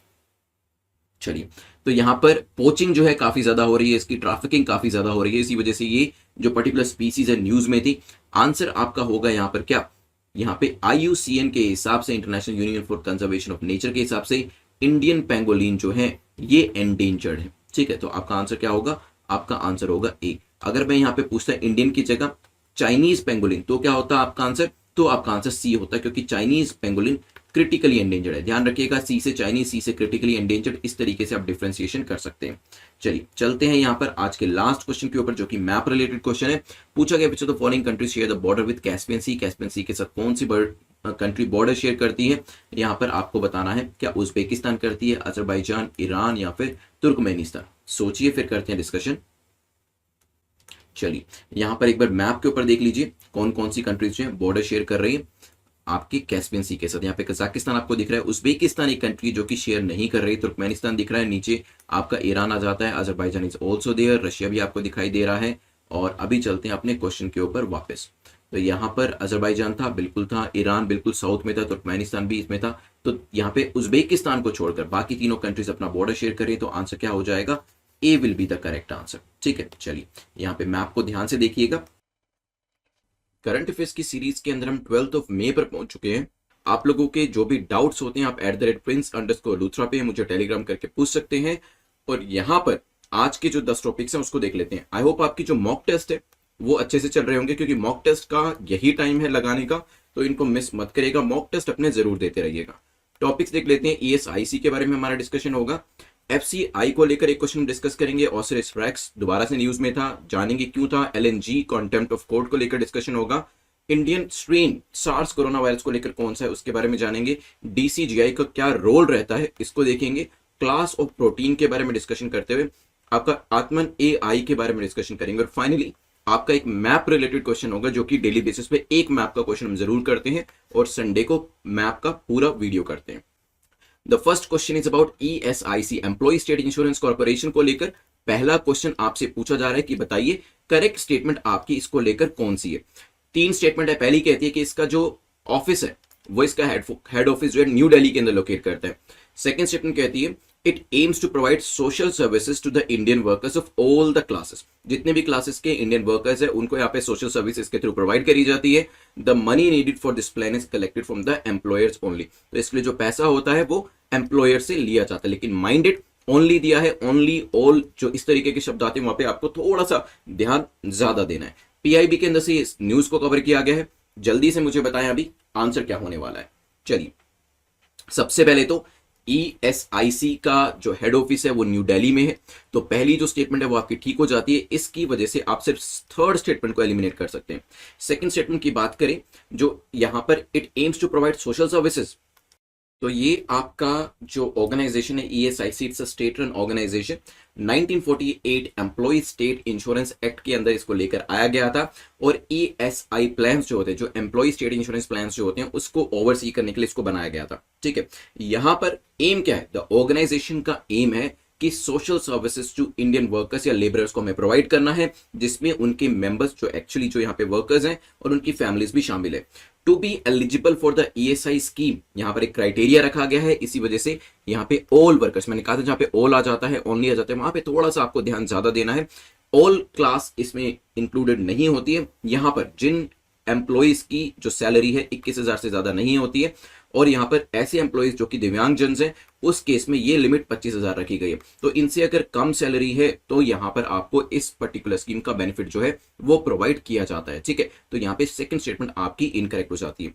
अब आते हैं थर्ड स्टेटमेंट पे, क्या मनी इसके अंदर एम्प्लॉयर्स के द्वारा ही दी जाती है? देखिए, एम्प्लॉयर्स के साथ साथ यहां पर जो पैसा है स्टाफ से भी इकट्ठा किया जाता है, तो ओनली की वजह से वंस अगेन यहां पे स्टेटमेंट आपकी इनकरेक्ट हो जाती है। So your answer will be A. तो ध्यान रखिएगा, हेडक्वार्टर कहां पर है? न्यू दिल्ली के अंदर है। सोशल सर्विसेज प्रोवाइड करी जाती है, लेकिन क्राइटेरिया दिया है। और तीसरी स्टेटमेंट के अंदर मनी जो है वो एम्प्लॉयर्स और एम्प्लॉय दोनों से इसके अंदर ली जाती है। चलिए चलते हैं यहां से आगे बढ़ते हुए सेकंड क्वेश्चन को जान लेते हैं। The second question is about FCI, food corporation of India को लेकर न्यूज है, और यहाँ पे पीआईबी को लेकर, इसको लेकर न्यूज मेंशन करी गई थी। इसके कुछ नए डिविजनल ऑफिसेस जो हैं वो कुछ जगह पर ओपन किए जाए, न्यूज के बारे में मैं आपको बताऊंगा, लेकिन उससे पहले एफसीआई को लेकर दो स्टेटमेंट और आपसे पूछा है कि करेक्ट स्टेटमेंट क्या है वो बताइए। पहली स्टेटमेंट है, it is a statutory body under the ministry of consumer affairs. हो सकता है एमसीए के अंदर में ये एक स्टैट्यूटरी बॉडी बनाई गई हो। सेकंड स्टेटमेंट की बात करें तो यहाँ पे for storage purpose FCI can hire storage facility centre से फैसिलिटीज ले सकती है, स्टेट से, वेयर हाउसिंग कॉर्पोरेशन से ये ले सकती है, लेकिन प्राइवेट पार्टी को इन्वॉल्व नहीं किया जाता है। Recently union minister of state जो हैं उन्होंने अनाउंस किया था कि जो डिविजनल ऑफिसेज हैं वो अमरावती और औरंगाबाद में इसके स्टार्ट किए जाएंगे, इसी वजह से पूरी न्यूज थी और पीआईबी के अंदर इसको मेंशन किया गया था। नाउ क्या ये स्टैट्यूटरी बॉडी है? फूड कॉर्पोरेशन ऑफ इंडिया जो है एक स्टैट्यूटरी बॉडी है, created and run by government of India. It is under the ownership of, किसकी ओनरशिप के अंदर आती है? यहाँ पर जो पूरा एडमिनिस्ट्रेशन रहता है वो ministry of consumer affairs, food and public distribution, government of India का रहता है। तो यहाँ पर जो पहली स्टेटमेंट है वो बिल्कुल करेक्ट हो जाती है। ठीक है, लेकिन सेकंड स्टेटमेंट में इनकरेक्शन आपको देखने को मिलेगा। क्यों? क्योंकि FCI can hire storage capacities, central के वेयर हाउसेस को भी हायर करा जा सकता है, स्टेट के वेयर हाउसेस को भी यहाँ पे हायर किया जा सकता है, स्टेट एजेंसीज को भी लिया जा सकता है, और इवन प्राइवेट पार्टीज को भी इसके अंदर इन्वॉल्व किया जा सकता है। यहाँ पे लिखा था note from the private parties, note की वजह से ये स्टेटमेंट आपकी इनकरेक्ट हो जाती है, hence your answer will be A. चलिए, तो यहाँ पे आपके एफसीआई से आगे बढ़ते हुए ऑसिरिस रेक्स के बारे में जानते हैं। द हिंदू से क्वेश्चन बनाया गया है, ऑसिरिस रेक्स के बारे में पूछा है कि बताइए कौन सी यहां पर जो ऑप्शन 4 दिए हैं उसको लेकर करेक्ट है। पहला है, ये नासा का एस्ट्रॉयड मिशन है, ये यूरोपियन स्पेस एजेंसी का मार्स मिशन है, ये नासा का मार्स मिशन है, या फिर जाक्सा जो जापानीज एजेंसी है उसका ये एस्ट्रॉयड मिशन है। बताइए, यहाँ पे रिसेंटली ये जो स्पेसक्राफ्ट भेजा गया था ये इसने वापस आना ये शुरू हो गया, क्योंकि जहां पर भी इसको भेजा गया था वहां से इसने सैंपल्स जो थे वो इकट्ठे कर लिए। तो इस मिशन को भेजा गया था सैंपल्स को इकट्ठा करने के लिए, और सैंपल्स जब इकट्ठे हो गए तो वापस इसने अपनी जो जर्नी है उसे शुरू कर दिया है। तो नासा का स्पेसक्राफ्ट है जो कि वापस अर्थ के ऊपर आ रहा है, क्योंकि जिस एस्ट्रॉयड के ऊपर इसे भेजा गया था, किस एस्ट्रॉयड के ऊपर भेजा गया था वो नाम मैंने आपको कुछ दिन पहले बताया था, नाम बताइएगा कमेंट सेक्शन के अंदर। वहां से ये अपने जो सैंपल्स है उसको लेकर वापस इसने अपनी जर्नी स्टार्ट कर दिया। ऑसिरिस रेक्स नासा का पहला मिशन था जो कि नियर अर्थ एस्ट्रॉयड पे गया था, और वहां पे उसके सरफेस से सैंपल को कलेक्ट करके ये लेकर आ रहा है। आंसर क्या हो जाएगा? A will be the correct answer. चलिए चलते हैं, वैसे मैं आपको यहाँ पे इसका थोड़ा सा हिंट भी दे देता हूं। तो एस्ट्रॉयड का नाम बी से स्टार्ट होता है, सोचिएगा इसके बारे में। एस्ट्रॉयड्स काफी रॉकी ऑब्जेक्ट्स होते हैं जो कि सन को ऑर्बिट करते हैं, प्लैनेट के कंपैरिजन में काफी छोटे होते हैं, और इसी वजह से इन्हें माइनर प्लैनेट्स भी कहा जाता है। किसको? एस्ट्रॉयड को। चलिए क्वेश्चन नंबर 4 को देख लेते हैं, जो कि एलएनजी को लेकर है, लिक्विफाइड नेचुरल गैस को लेकर पूछा गया है। बताएं इसको लेकर करेक्ट स्टेटमेंट आपकी कौन सी है? 3 स्टेटमेंट्स आपके सामने दी है। पहली कहती है, in terms of usage it is less polluting as compare to diesel and petrol. Diesel और पेट्रोल के कंपैरिजन में जो एलएनजी है इसमें पोल्यूशन कम होता है। इसे रिसेंटली जीएसटी के अंडर लाया गया है। प्रीडोमिनेंटली इसके अंदर मीथेन गैस होती है जिसको कि कूल डाउन किया जाता है लिक्विड फॉर्म के अंदर। सोचिए, ध्यान से पढ़िएगा एक एक स्टेटमेंट को, फिर इसके बारे में डिस्कशन करेंगे। ये द ट्रिब्यून से क्वेश्चन जो है न्यूज़पेपर से बनाया गया है, काफी इंपॉर्टेंट है, सोचिए। चलिए, अभी रिसेंटली न्यूज थी कि इंडियन ऑयल कॉर्पोरेशन जो है वो एलएनजी को convert LNG tankers to carry medical oxygen. यहाँ पे जो एलएनजी के टैंकर्स थे उसका इस्तेमाल ऑक्सीजन को कैरी करने के लिए किया जा रहा है इंडियन ऑयल कॉर्पोरेशन के द्वारा, क्योंकि आप जानते हैं कि देश के अंदर एक ऑक्सीजन इमरजेंसी लाइक सिचुएशन जो है वो क्रिएट हो चुकी है। ठीक है, इसी वजह से चाहे रेलवेज हो, हमारी आर्मी हो, नेवी हो, एयरफोर्स हो, ऑयल कंपनीज हो, वो अपने अपने इंफ्रास्ट्रक्चर को ऑक्सीजन को बनाने में या फिर एक जगह से दूसरी जगह पर ले जाने में यूज कर रही है। यहां पर पहली स्टेटमेंट पे अगर हम ध्यान दें कि क्या ये लेस पोल्यूटिंग होती है, देखिए फ्यू एमिशन जो है या फिर कहीं कंपेयर टू अदर गैसेस या फिर डीजल पेट्रोल के कंपैरिजन में जो एमिशन है इसके अंदर कम होता है. So it produces the fewest emission of all the other fuels that contains significantly less pollutants than gasoline. In fossil fuel emission level natural gas जो है वो काफी ज्यादा रिलीज करती है, लेकिन इसके अंदर कोल के कंपैरिजन में या दूसरे फ्यूल जो आपके सोर्स होते हैं उसके कंपैरिजन में काफी कम पोल्यूशन देखने को मिलता है. इसलिए पहली स्टेटमेंट आपकी ठीक हो जाती है. अभी पहले सेकंड की जगह थर्ड स्टेटमेंट पे चलते हैं. प्रीडोमिनेंटली क्या इसमें मीथेन गैस होती है? LNG is a natural gas और प्रीडोमिनेंटली यस मीथेन गैस इसके अंदर होती है. CH4 with some mixture of C2H6. Ethane भी जो है इसके अंदर पाई जाती है. ठीक है, तो मीथेन और इथेन का जो है मिक्सचर इसके अंदर रहता है जिसको कूल डाउन किया जाता है लिक्विड फॉर्म के अंदर और फिर इसका इस्तेमाल ट्रांसपोर्टेशन के अंदर किया जाता है. अब आते हैं सेकंड स्टेटमेंट के ऊपर. पहली और तीसरी स्टेटमेंट ठीक होने की वजह से आंसर अभी या तो बी होने वाला है या डी होने वाला है. Natural gas is currently outside the ambit of GST. ठीक है, and existing legacy taxes, central excise duty, state VAT, central sales tax, ये जो है इसके ऊपर एप्लीकेबल होता है. तो सेकंड स्टेटमेंट आपकी इनकरेक्ट हो जाती है. आंसर क्या हो जाएगा आपका यहाँ पर? B will be the correct answer. ठीक है, चलिए अभी GST के एम्बिट में नहीं है, जो आपके लेगेसी टैक्सेस होते थे वही इसके ऊपर अभी एप्लीकेबल है. Answer will be B. चलते हैं यहां से आगे बढ़ते हुए. नेचुरल गैस से अभी इन टैंकर्स को इस्तेमाल किया जा रहा है ऑक्सीजन को ट्रांसपोर्ट करने के लिए. फिफ्थ क्वेश्चन पे चलते हैं जो कि कॉन्टेम्प्ट ऑफ कोर्ट को लेकर है. देखिए कॉन्टेम्प्ट के ऊपर हमने काफी बार क्वेश्चन जो है डिस्कस भी किया, क्योंकि टाइम एंड अगेन ये जो इंडियन पॉलिटी का टॉपिक है ये न्यूज में एग्जिस्ट करता है और इसको लेकर आपको बताना है करेक्ट स्टेटमेंट कौन सी है. कॉन्टेम्प्ट ऑफ कोर्ट एक कॉन्स्टिट्यूशन पावर है जो कि सुप्रीम कोर्ट ऑफ इंडिया को दे रखी है. No court can initiate contempt of court without the approval of AG. Attorney general के अप्रूवल के बिना ये जो प्रोसीडिंग है वो शुरू नहीं करी जा सकती. द हिंदू के अंदर न्यूज थी, सुप्रीम कोर्ट ने कुछ स्टे दिया था, उसके बारे में बताऊंगा बाद में, लेकिन यहां पर पहले आंसर को सोचिए. चलिए यहां पे सुप्रीम कोर्ट ने, दिल्ली हाई कोर्ट ने एक कॉन्टेम्प्ट नोटिस जो था वो सेंटर को दिया था और सुप्रीम कोर्ट ने उसके ऊपर स्टे लगाया. ठीक है, तो यहां पर अगर हम देखने की कोशिश करें, मैंने आपको दो तरीके की कॉन्टेम्प्ट के बारे में बताया है. आपकी एक सिविल कॉन्टेम्प्ट होती है, ठीक है, और एक आपकी क्रिमिनल कंटेंट होती है. दोनों के बीच का डिफरेंस आपको पता होना चाहिए, क्योंकि ये मैंने आपको जो लक्ष्मीकांत के लेक्चर्स पूरे मैंने आपको यूट्यूब के ऊपर कराए हैं उस पर भी बताया.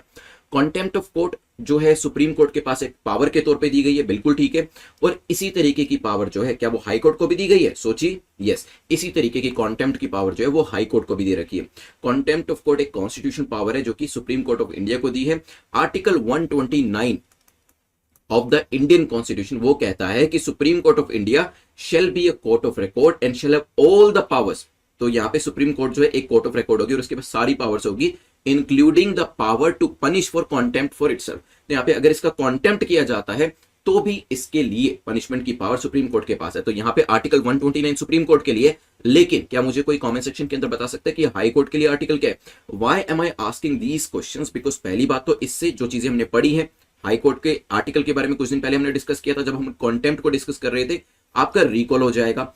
और अगर रिकॉल नहीं भी हो पाएगा तो आप कम से कम इसको सर्च करके जब कमेंट सेक्शन के अंदर लिखेंगे तो वो आपकी लॉन्ग टर्म मेमोरी में हमेशा के लिए एग्जिस्ट करेगा और एग्जाम में जब आपसे पूछा जाएगा तो आप उसे भूलेंगे नहीं. मैं चाहूं तो यहां पर बता सकता हूं साथ के साथ सारी चीजें, लेकिन वो चीजें फिर आपको लंबे टाइम के लिए आपकी जो मेमोरी उसमें रजिस्टर नहीं होंगी. इसी वजह से यहां पर मैं कोशिश करता हूं कि 90 या 95% चीजें आपको बताऊं, 5% चीजें आपके लिए रखूं ताकि आप उसे इधर रिकॉल करें और याद करें या फिर उसे सर्च करके कमेंट सेक्शन के अंदर टाइप करें ताकि वो चीज हमेशा के लिए आपको याद रहे.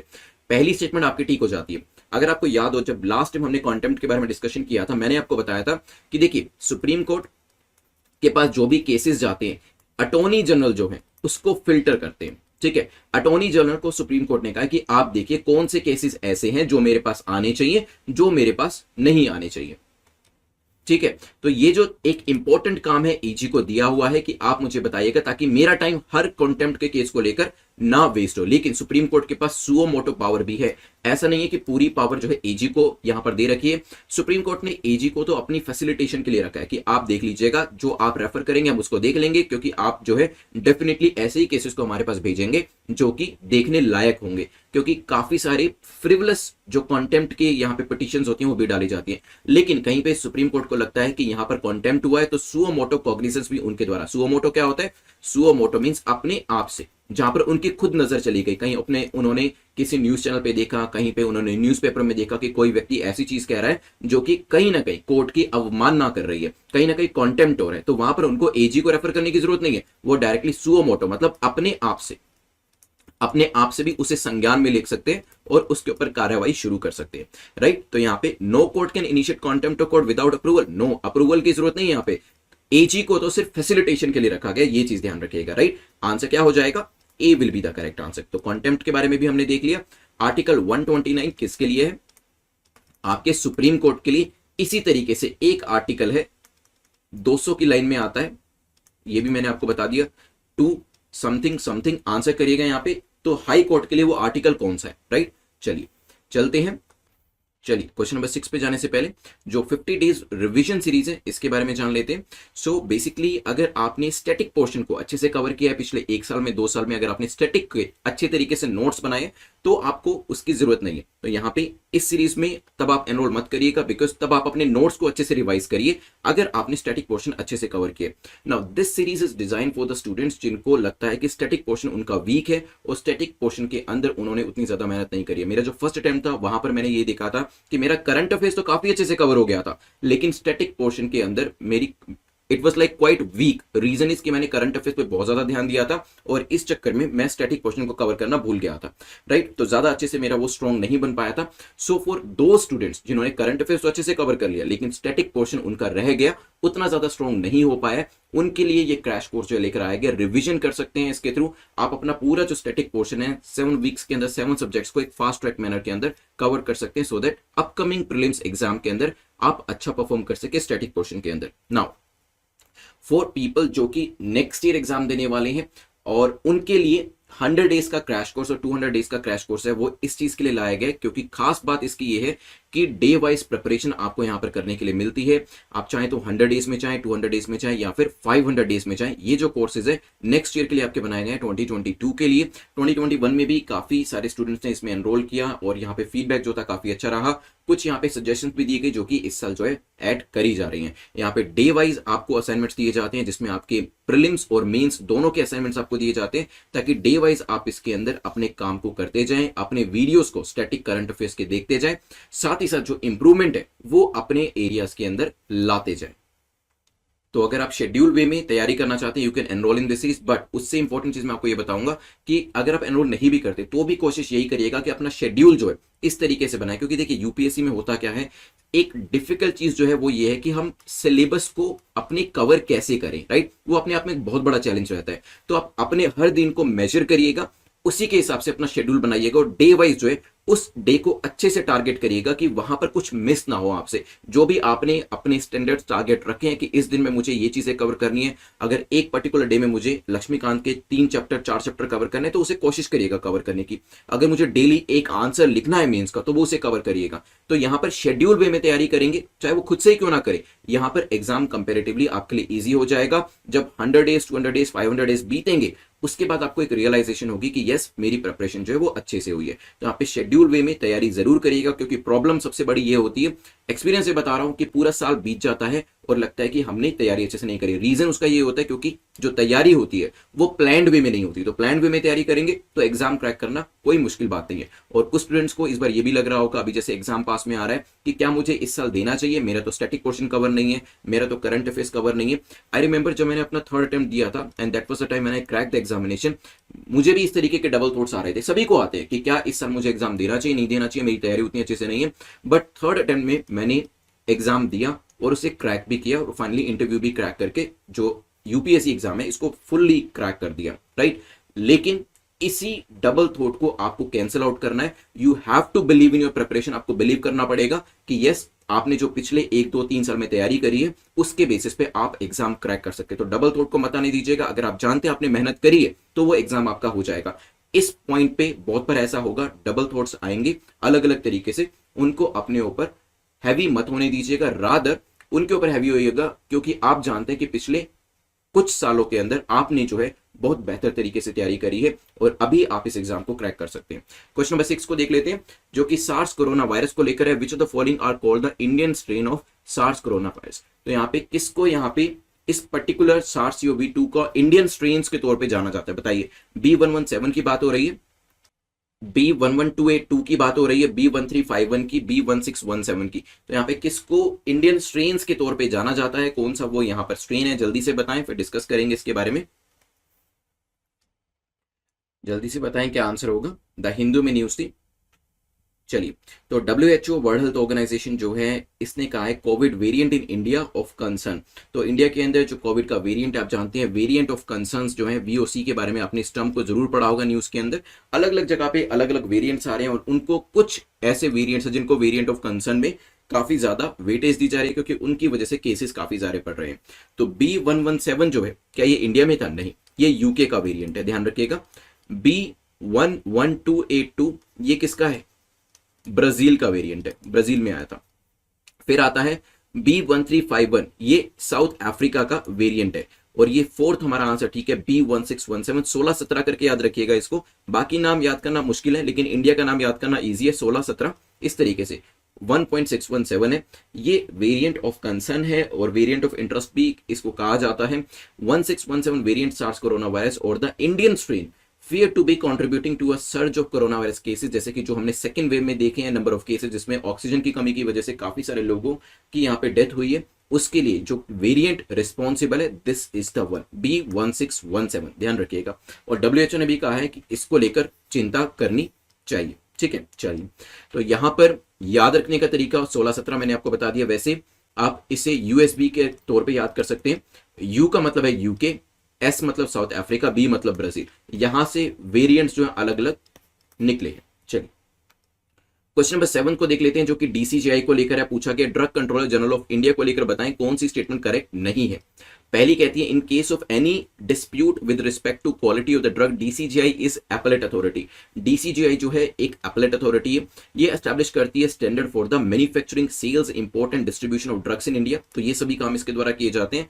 It regulates medical and pharmaceutical devices, उनके अंदर भी जो रेगुलेशन का काम है इसके द्वारा किया जाता है। DCGI वैसे काफी सारे काम करती है, सोचिए इसके बारे में फिर डिस्कशन करते हैं।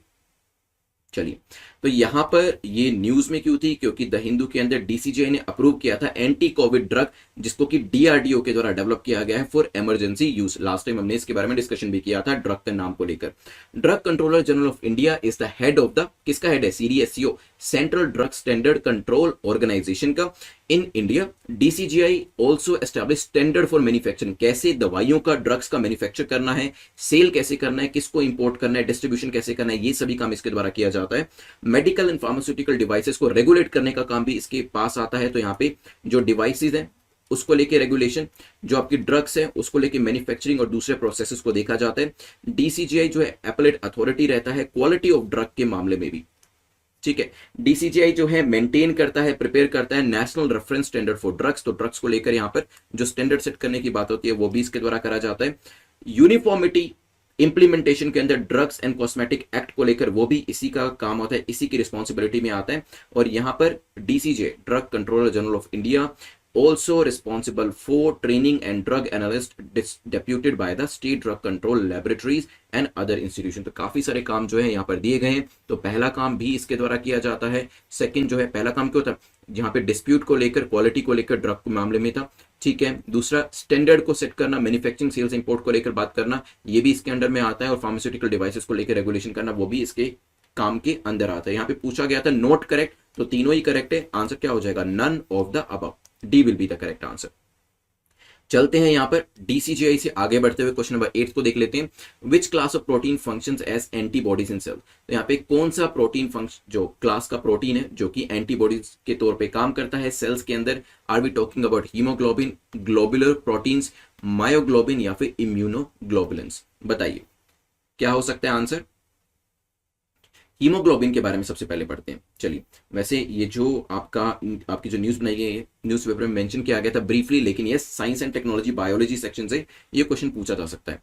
हीमोग्लोबिन इज द प्रोटीन जो कि क्या करता है, जो आपके रेड ब्लड सेल जो होते हैं, जो आपका सेल है और साथ ही साथ जो आपका ब्लड है, उसको जो रेड कलर होता है वो इसके द्वारा दिया जाता है।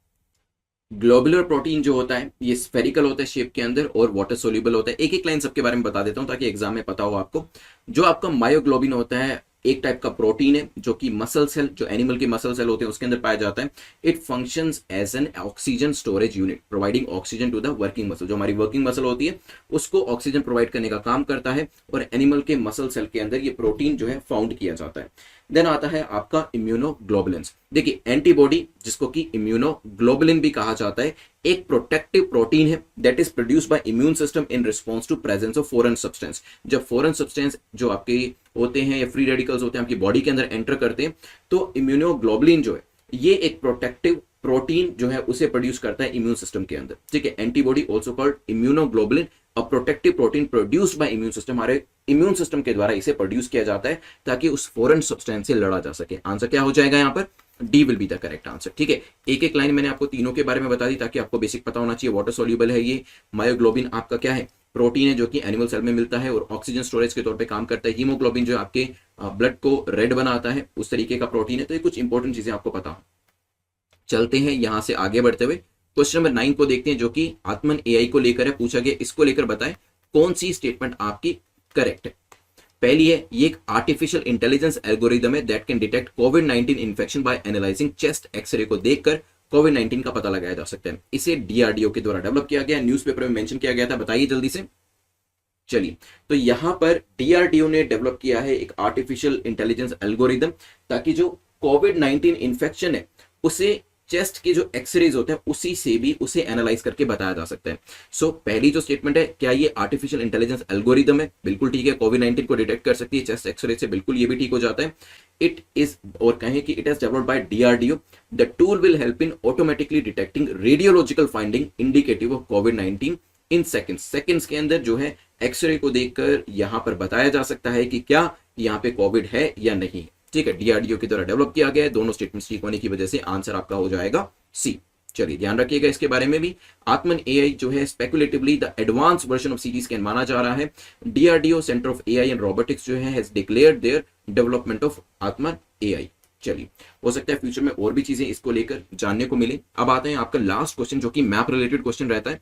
इसके अंदर आपसे पूछा गया है कि आपको जो नीचे हिल्स दी हैं इनको नॉर्थ से साउथ में लगाना है। देखिए मैप बनाइए, ईस्ट वेस्ट नॉर्थ साउथ, मतलब ऊपर से नीचे की ओर लगाना है। मिकीर हिल है, मीजो हिल है, दाफला हिल है। बताइए क्या आंसर होगा, फिर करते हैं डिस्कशन। चलिए पहले तो मैप देख लीजिए। ऊपर मिश्मी हिल है। मिश्मी हिल इवन तो हमें क्वेश्चन में नहीं दिए, लेकिन अगर आप देखेंगे दाफला हिल यहां पर दिखाई दे रही है। फिर आपको मीकीर हिल जो क्वेश्चन में है ये भी है, ये भी है, दे रखी है। मीजो हिल भी दे रखी है। तो सबसे पहले डी है दाफला, फिर मिकीर एंड फिर मीजो, डीएमएम। देख लेते हैं यहां पर अपने क्वेश्चन के अंदर सबसे पहले क्या थी? दाफला थी, फिर आपकी मिकीर थी, सबसे नीचे मीजो थी, राइट। तो हमारा आंसर क्या होगा? 312। D will be the correct answer. ठीक है, मैप रिलेटेड क्वेश्चन जो है मैप को देखिए बहुत अच्छे से आपको करके जाना है। अगर दिन में 10 मिनट भी देंगे तो मैप को लेके टेंशन नहीं होगी। अदरवाइज ये जो 10वां क्वेश्चन है ये जरूर देख लिया करिए, और जो संडे को मैं आपका पूरा मैप रिलेटेड वीडियो लाता हूं वो जरूर देखा करिए। और पुराने वीडियोस जो है पूरे मैप की आपकी एक सीरीज जो है बना रखी है मैंने। ठीक है, उस सीरीज के अंदर आपको जो संडे टू संडे हम मैप के क्वेश्चन करते थे वो आपको मिल जाएंगे। Around I think 7-8 question, 7-8 topics तो वीडियोस तो बन ही चुके हैं जिसके अंदर आपको अराउंड 80 क्वेश्चन जो है वो मिल जाएंगे। तो 80 क्वेश्चन और डेली का क्वेश्चन जो है वो तो आपको मिल ही जाता है। तो ये आपकी काफी अच्छे से तैयारी करा देंगे। और इन 80 क्वेश्चन में उन्हीं एरियाज को ज्यादातर कवर किया गया जो कहीं ना कहीं न्यूज में रहते हैं। तो काफी जो प्रोबेबल एरियाज है उनको कवर किया गया ताकि मैप का कोई भी क्वेश्चन आपका गलत।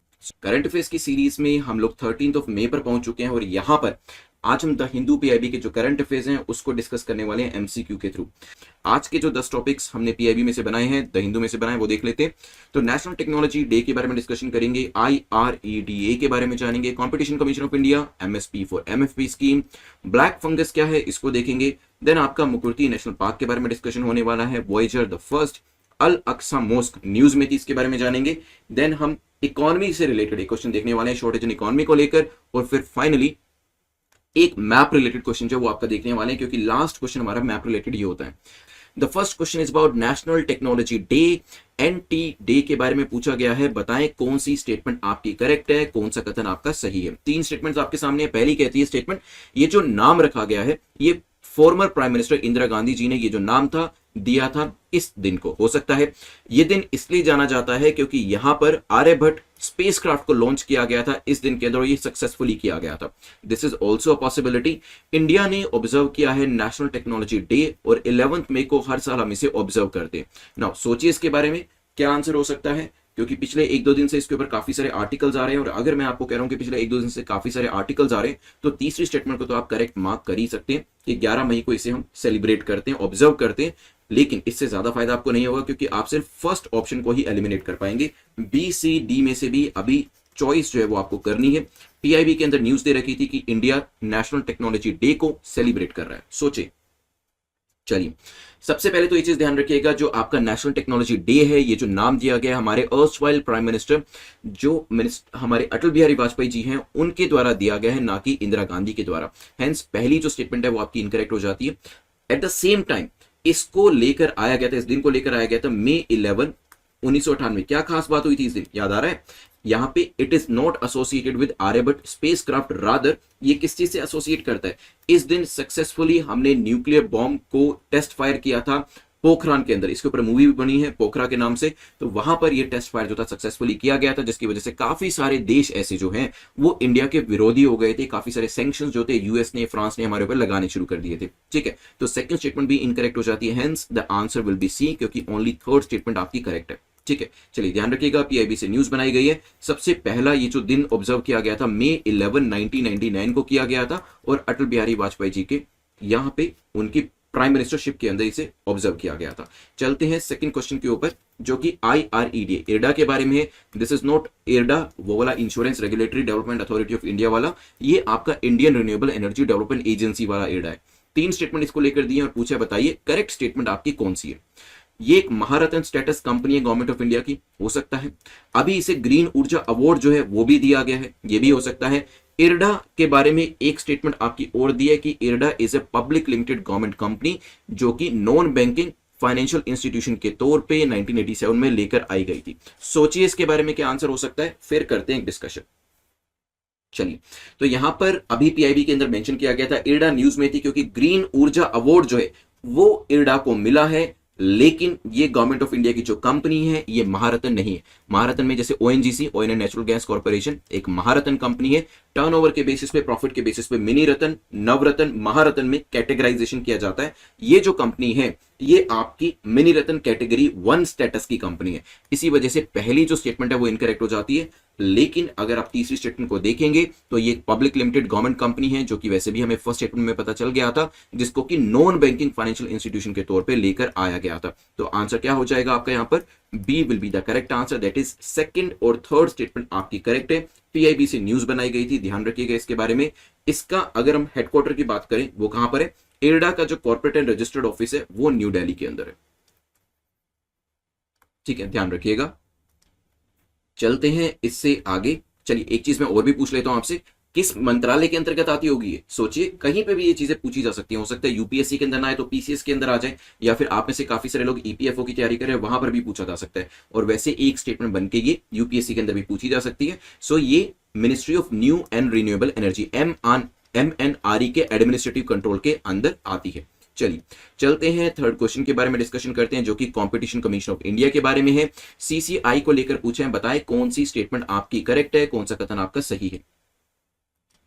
यहां पर आपके सामने 3 स्टेटमेंट दी हैं सीसीआई को लेकर, पूछा है बताइए करेक्ट स्टेटमेंट आपकी कौन सी है। पहली स्टेटमेंट कहती है जो कमीशन है, कंपटीशन कमीशन ऑफ इंडिया, इसे 2003 में एस्टैब्लिश किया गया था, लेकिन ये 2009 में फुली फंक्शनल बनी थी। हो सकता है कमीशन कोई एडवाइजरी बॉडी नहीं है, this is also a possibility. Its role is to eliminate practices having adverse effect on the competition. तो कोई भी चीज ऐसी जो कि कंपटीशन को नुकसान पहुंचा सकती है या फिर उसे एडवर्सली इंपैक्ट कर सकती है, उसको यहां पर उस प्रैक्टिस को एलिमिनेट करना इसका मेन मकसद है। बताएं क्या आंसर होगा, फिर करते हैं डिस्कशन। अगेन सीसीआई जो है competition commission of India, PIB के अंदर इसको मेंशन किया गया था। ये जो पर्टिकुलर कमीशन है इसे 2003 में एस्टैब्लिश किया गया था और 2009 के अंदर ये फुली फंक्शनल हुई थी। तो पहली जो स्टेटमेंट आपकी ठीक हो जाती है। नाउ द सेकंड स्टेटमेंट, क्या कमीशन एक एडवाइजरी बॉडी नहीं है? यहां पर बात करी जाए, वैसे करेक्टली कहा जाए तो commission is a quasi judicial body जो अपना ओपिनियन देता है स्टैट्यूटरी अथॉरिटीज को, ताकि वेरियस केसेस जो कंपटीशन से रिलेटेड केसेस होते हैं उनके साथ डील किया जा सके, राइट। तो कंपटीशन जो है एक एडवाइजरी बॉडी के तौर पे भी काम करती है, क्योंकि यहां पर ओपिनियंस इसके द्वारा दिए जाते हैं। तो सेकंड स्टेटमेंट आपकी इनकरेक्ट हो जाती है।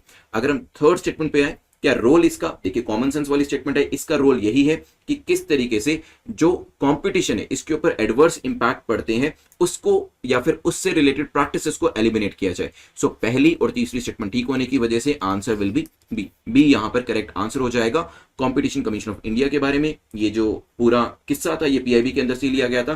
कंपटीशन कमीशन ऑफ इंडिया एक स्टैट्यूटरी बॉडी है, गवर्नमेंट ऑफ इंडिया के अंदर आती है, जो कि कंपटीशन एक्ट 2002 का जो है उसको एनफोर्स कराने के लिए रिस्पॉन्सिबल है, and it is duly constituted in March 2009 के अंदर। स्टैट्यूटरी बॉडीज वो बॉडीज होती हैं, क्योंकि भारत एक स्टूडेंट है, उन्होंने मुझे यहाँ पे नीचे YouTube के कमेंट सेक्शन के अंदर पूछा था कि बताएं कि डिफरेंस क्या होता है स्टैट्यूटरी बॉडीज के अंदर और क्वासी जुडिशियल बॉडीज के अंदर। तो बेसिक डिफरेंस तो यही है कि स्टैट्यूटरी बॉडीज जो है किसी स्टैच्यू जो है लॉज के द्वारा बनाई जाती है। क्वासी जुडिशियल बॉडीज जो होती है दे कैन बी इंडिविजुअल और बॉडी। तो क्वासी जुडिशियल बॉडी इंडिविजुअल या बॉडी होती है जिसके पास आपकी कोर्ट ऑफ लॉ की पावर होती है। तो ये एक काफी क्रूड सा डिफरेंस जो है दोनों के बीच में है, ध्यान रखिएगा। Statutory bodies they are build और क्रिएटेड और एस्टैब्लिश अंडर स्टैट्यूट्स या फिर स्टैट्यूज के अंदर बनाई जाती है, लॉज के द्वारा बनाई जाती है। क्वासी जुडिशियल बॉडी वो होती है जिनके पास कोर्ट ऑफ लॉ जैसी पावर होती है, ठीक है। चलिए क्वेश्चन नंबर 4 को देख लेते हैं। द फोर्थ क्वेश्चन जो है एमएसपी फॉर एमएफपी स्कीम को लेकर है, पूछा है बताएं इस स्कीम को लेकर कौन सी स्टेटमेंट आपकी करेक्ट है, कौन सा कथन इसको लेकर आपका सही है। पहली स्टेटमेंट कहती है ministry of tribal affairs will be the nodal ministry for implementation and monitoring for this scheme. तो ये जो स्कीम है इंप्लीमेंटेशन और मॉनिटरिंग का काम कौन कर रहा है, मिनिस्ट्री ऑफ ट्राइबल अफेयर्स कर रहा है, हो सकता है। करंटली जो स्कीम है that is extended only to scheduled areas in 8 states. 8 राज्यों के शेड्यूल्ड एरियाज के अंदर इसे एक्सटेंड किया गया है, and it is a centrally sponsored scheme. Now centrally sponsored central sector difference बहुत बार बता चुका हूं, कहेंगे तो दोबारा भी बता दूंगा, बट यहां पर जल्दी से मुझे बताएं क्या आंसर होगा। चलिए पीआईबी के अंदर न्यूज थी कि जो ट्राइफेड है, ट्राइफेड आपकी ट्राइबल अफेयर मिनिस्ट्री के अंदर ही आता है। It is organising state level webinars in coordination with state district implementing agencies 10 मई से लेके 28 मई तक। 10th ऑफ मई को ये शुरू हुआ है और 28 मई तक ये चलने वाला है, ताकि एमएसपी फॉर एमएफपी, आपका एमएसपी फॉर एमएफपी क्या है बताइए मुझे, minimum support price for minor forest produce. ध्यान रखिएगा एमएसपी फॉर एमएफपी के लिए ये जो पूरा 28 मई तक का वेबिनार जो है चलाया जा रहा है, ताकि एमएसपी फॉर एमएफपी स्कीम का साथ ही साथ वन धन योजना का पूरी कंट्री के अंदर इंप्लीमेंटेशन काफी अच्छे से किया जा सके। तो दो चीजें, एमएसपी फॉर एमएफपी स्कीम का और वन धन योजना का इंप्लीमेंटेशन पूरे देश के अंदर सही तरीके से किया जा सके। और आप जानते हैं ट्राइफेड जो है पिछले साल लबासना भी गया था, ऐसे time to time various IITs IIMs के साथ, वेरियस मंत्रालयों के साथ, इवन फॉरेन कंट्री के अंदर भी इस तरीके से वेबिनार जो है वो करता रहता है, लाइजनिंग करता रहता है, कोलैबोरेशन करता रहता है, ताकि जो यहाँ पर ट्राइबल प्रोडक्ट्स हैं उसको ज्यादा से ज्यादा प्रमोट किया जा सके। चलिए क्वेश्चन के ऊपर वापस आते हैं। क्या ये सेंट्रली स्पॉन्सर्ड स्कीम है? तो yes it is a centrally sponsored scheme. Centrally sponsored scheme में क्या होता है, सेंटर और स्टेट दोनों का ही कॉन्ट्रीब्यूशन रहता है फाइनेंशियल तौर पर। सेंट्रल सेक्टर में मैंने आपको बताया कि पूरा सेक्टर ही सेंटर का होता है, इसी वजह से 100% जो फाइनेंशियल कॉन्ट्रीब्यूशन होता है वो सेंटर की तरफ से होता है। That is the major difference. Centrally sponsored में सेंटर और स्टेट दोनों का कॉन्ट्रीब्यूशन रहता है। तीसरी स्टेटमेंट आपकी ठीक हो जाती है। अभी पहली स्टेटमेंट पे आते हैं। The ministry of tribal affair जो है वो इसके अंदर नोडल मिनिस्ट्री होने वाली है। तो जो ट्राइफेड है वैसे भी एमओटीए के अंदर ही आता है, तो पहली स्टेटमेंट भी आपकी ठीक हो जाती है। नाउ क्या यहां पे इस स्कीम को शेड्यूल एरिया में 8 राज्यों के शेड्यूल एरिया के अंदर लेके आया गया? तो देखिए पहले जो था ये प्रोविजन एग्जिस्ट करता था कि पहले जो स्कीम थी 8 राज्यों के शेड्यूल एरिया तक ही सीमित थी, वहीं तक ही लिमिटेड थी, लेकिन अभी इसे लेकर आया गया, इवन फर्दर एक्सटेंड किया गया और यहां पर इसको पूरी कंट्री के अंदर all the states and UTs के अंदर एक्सटेंड करा गया है। ठीक है, तो यहां पे सेकंड जो स्टेटमेंट है वो आपकी इनकरेक्ट हो जाती है। The scheme was extended only to schedule areas at the earlier time, लेकिन बाद में इसे एक्सटेंड कर दिया गया सभी राज्यों और यूटीज केंद्र शासित प्रदेशों के अंदर। ठीक है, तो 12 माइनर फोर्स प्रोड्यूस है जिसके लिए एमएसपी को फिक्स किया जाता है। इसके अंतर्गत आंसर क्या हो जाएगा आपका बी, क्योंकि पहली और तीसरी स्टेटमेंट आपकी ठीक है। पीआईबी से क्वेश्चन बनाया गया था, यहाँ पे आप देख सकते हैं। चलते हैं नेक्स्ट क्वेश्चन के ऊपर जो कि ब्लैक फंगस को लेकर है। पूछा गया है which of the following disease often called black fungus. किसको कहा जाता है ब्लैक फंगस?